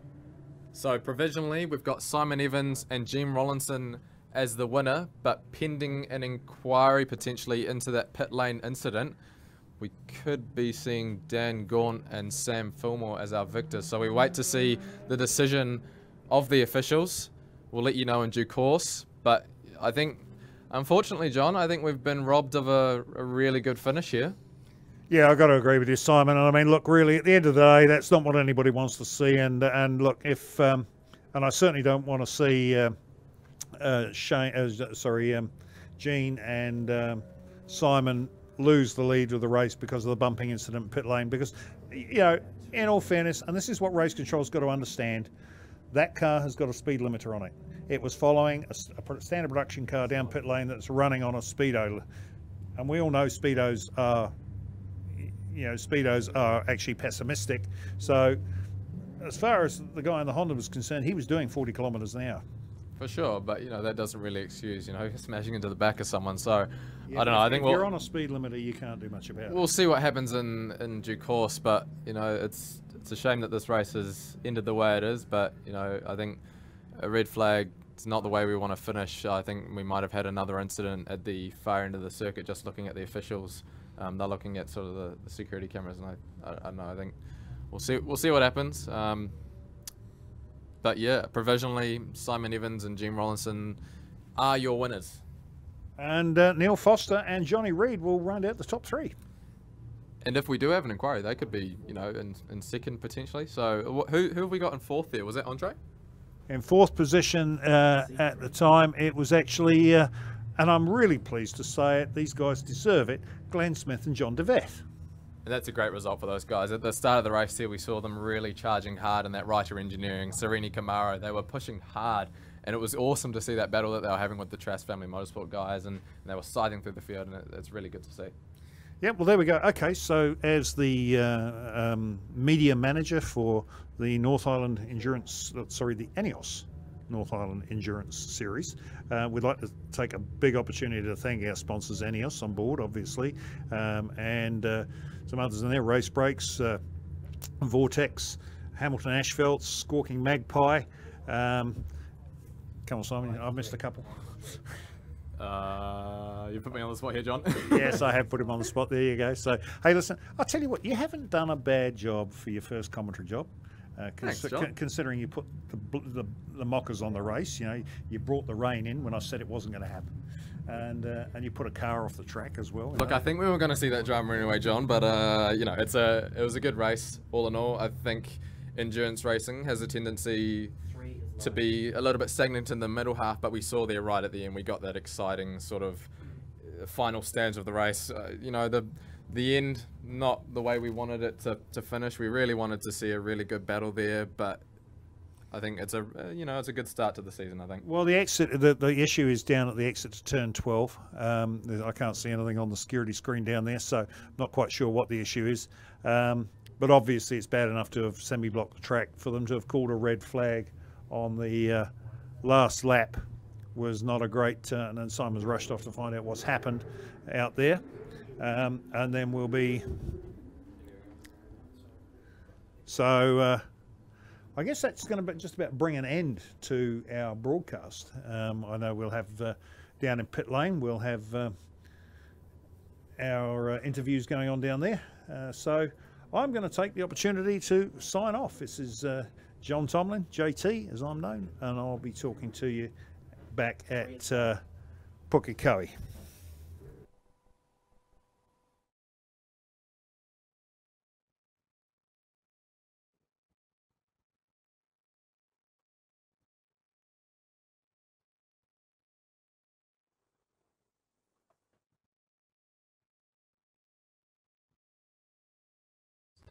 We're just straight out of the car and straight on the microphone. How do you feel? How was that last stint? It was pretty full on out there. Yeah, well, it was actually pretty bad. Like, I couldn't even go full throttle down the front, down the back straight, or even up towards the old clubhouse because the car was just aquaplaning everywhere. So I imagine that's what's just happened to the Camaro. So hopefully they're all right. And how did you find it out there?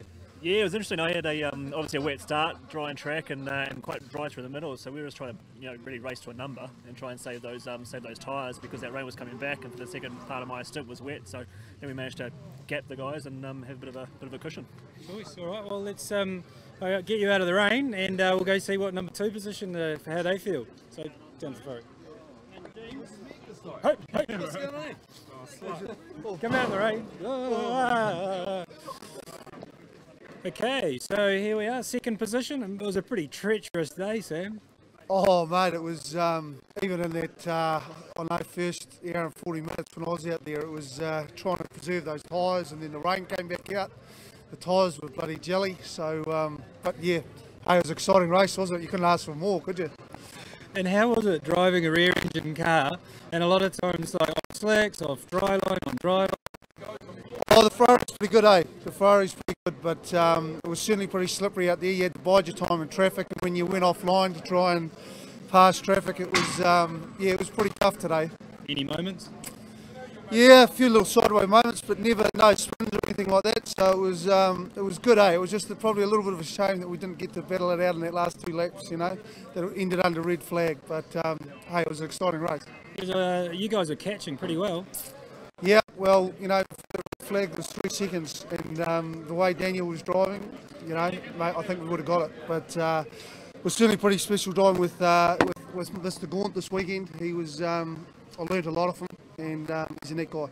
Choice, all right, I'll get you out of the rain. Cool. Daniel! Got you, done it. Okay, let's get... we lost our third place. I know you don't want to stand in front of the car in the rain. Can I borrow your umbrella? Anyone? Thank you. Oh. Cool, Joyce, thank you.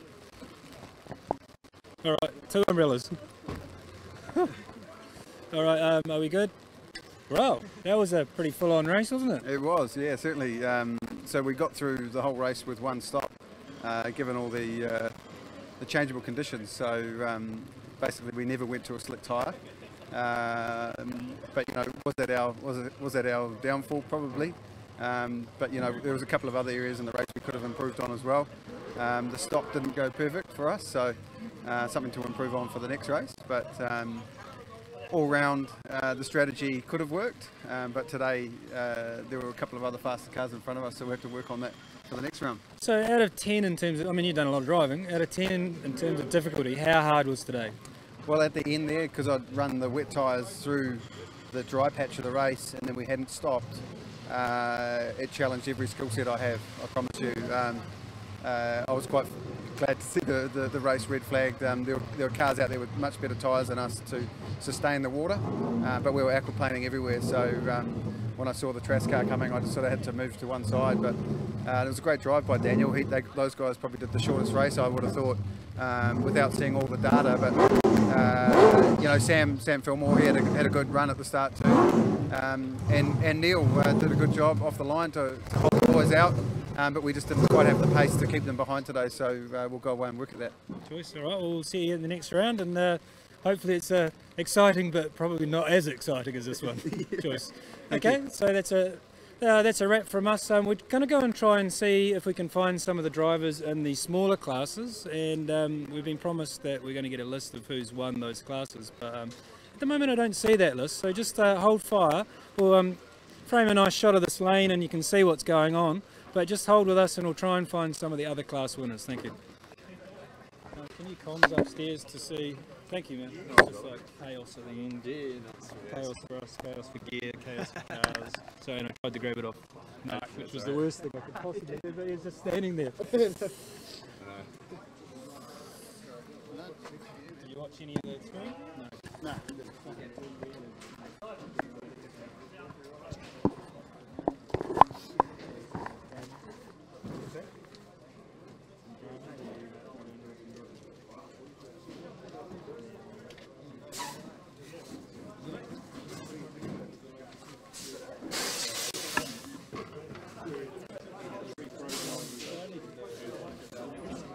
Yeah.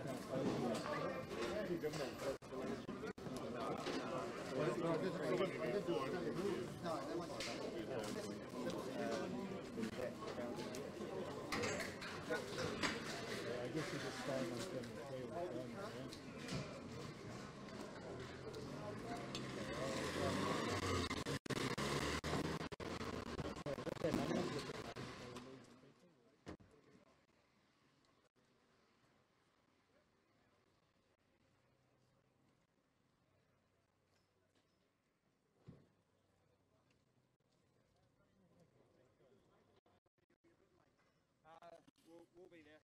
Take time to see it.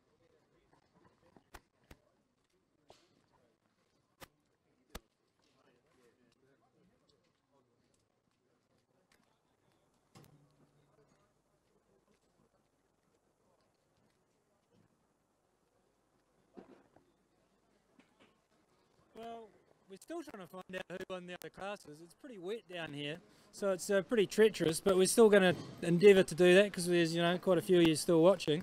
So yeah, a lot of action going on here still at the end of the day, everyone trying to pack up in the rain. Yeah, just hold fire. Don't get that to the cars. Umbrella. Just go to a nice 3 shot of the winning cars. Come under the thing here on this side and come around and get a 3 shot.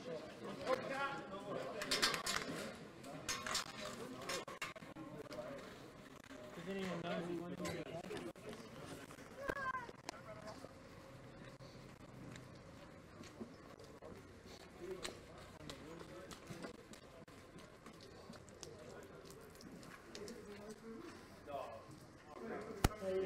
Who won the later class?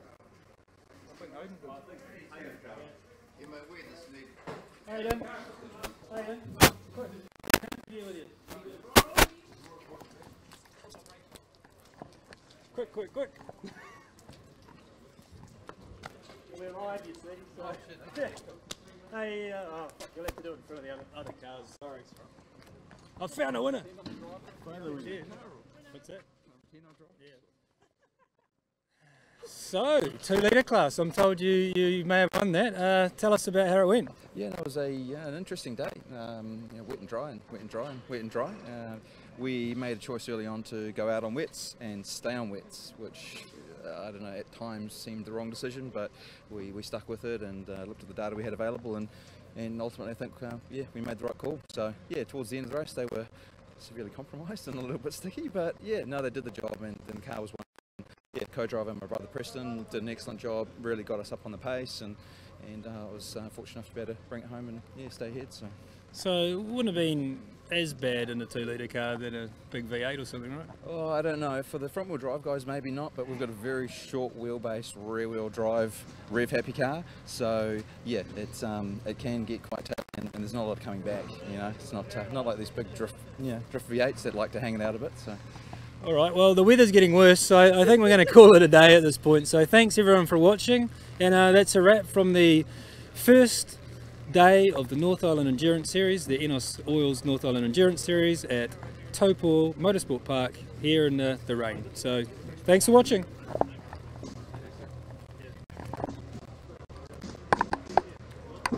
I think we should cut it now. I won't find anyone else.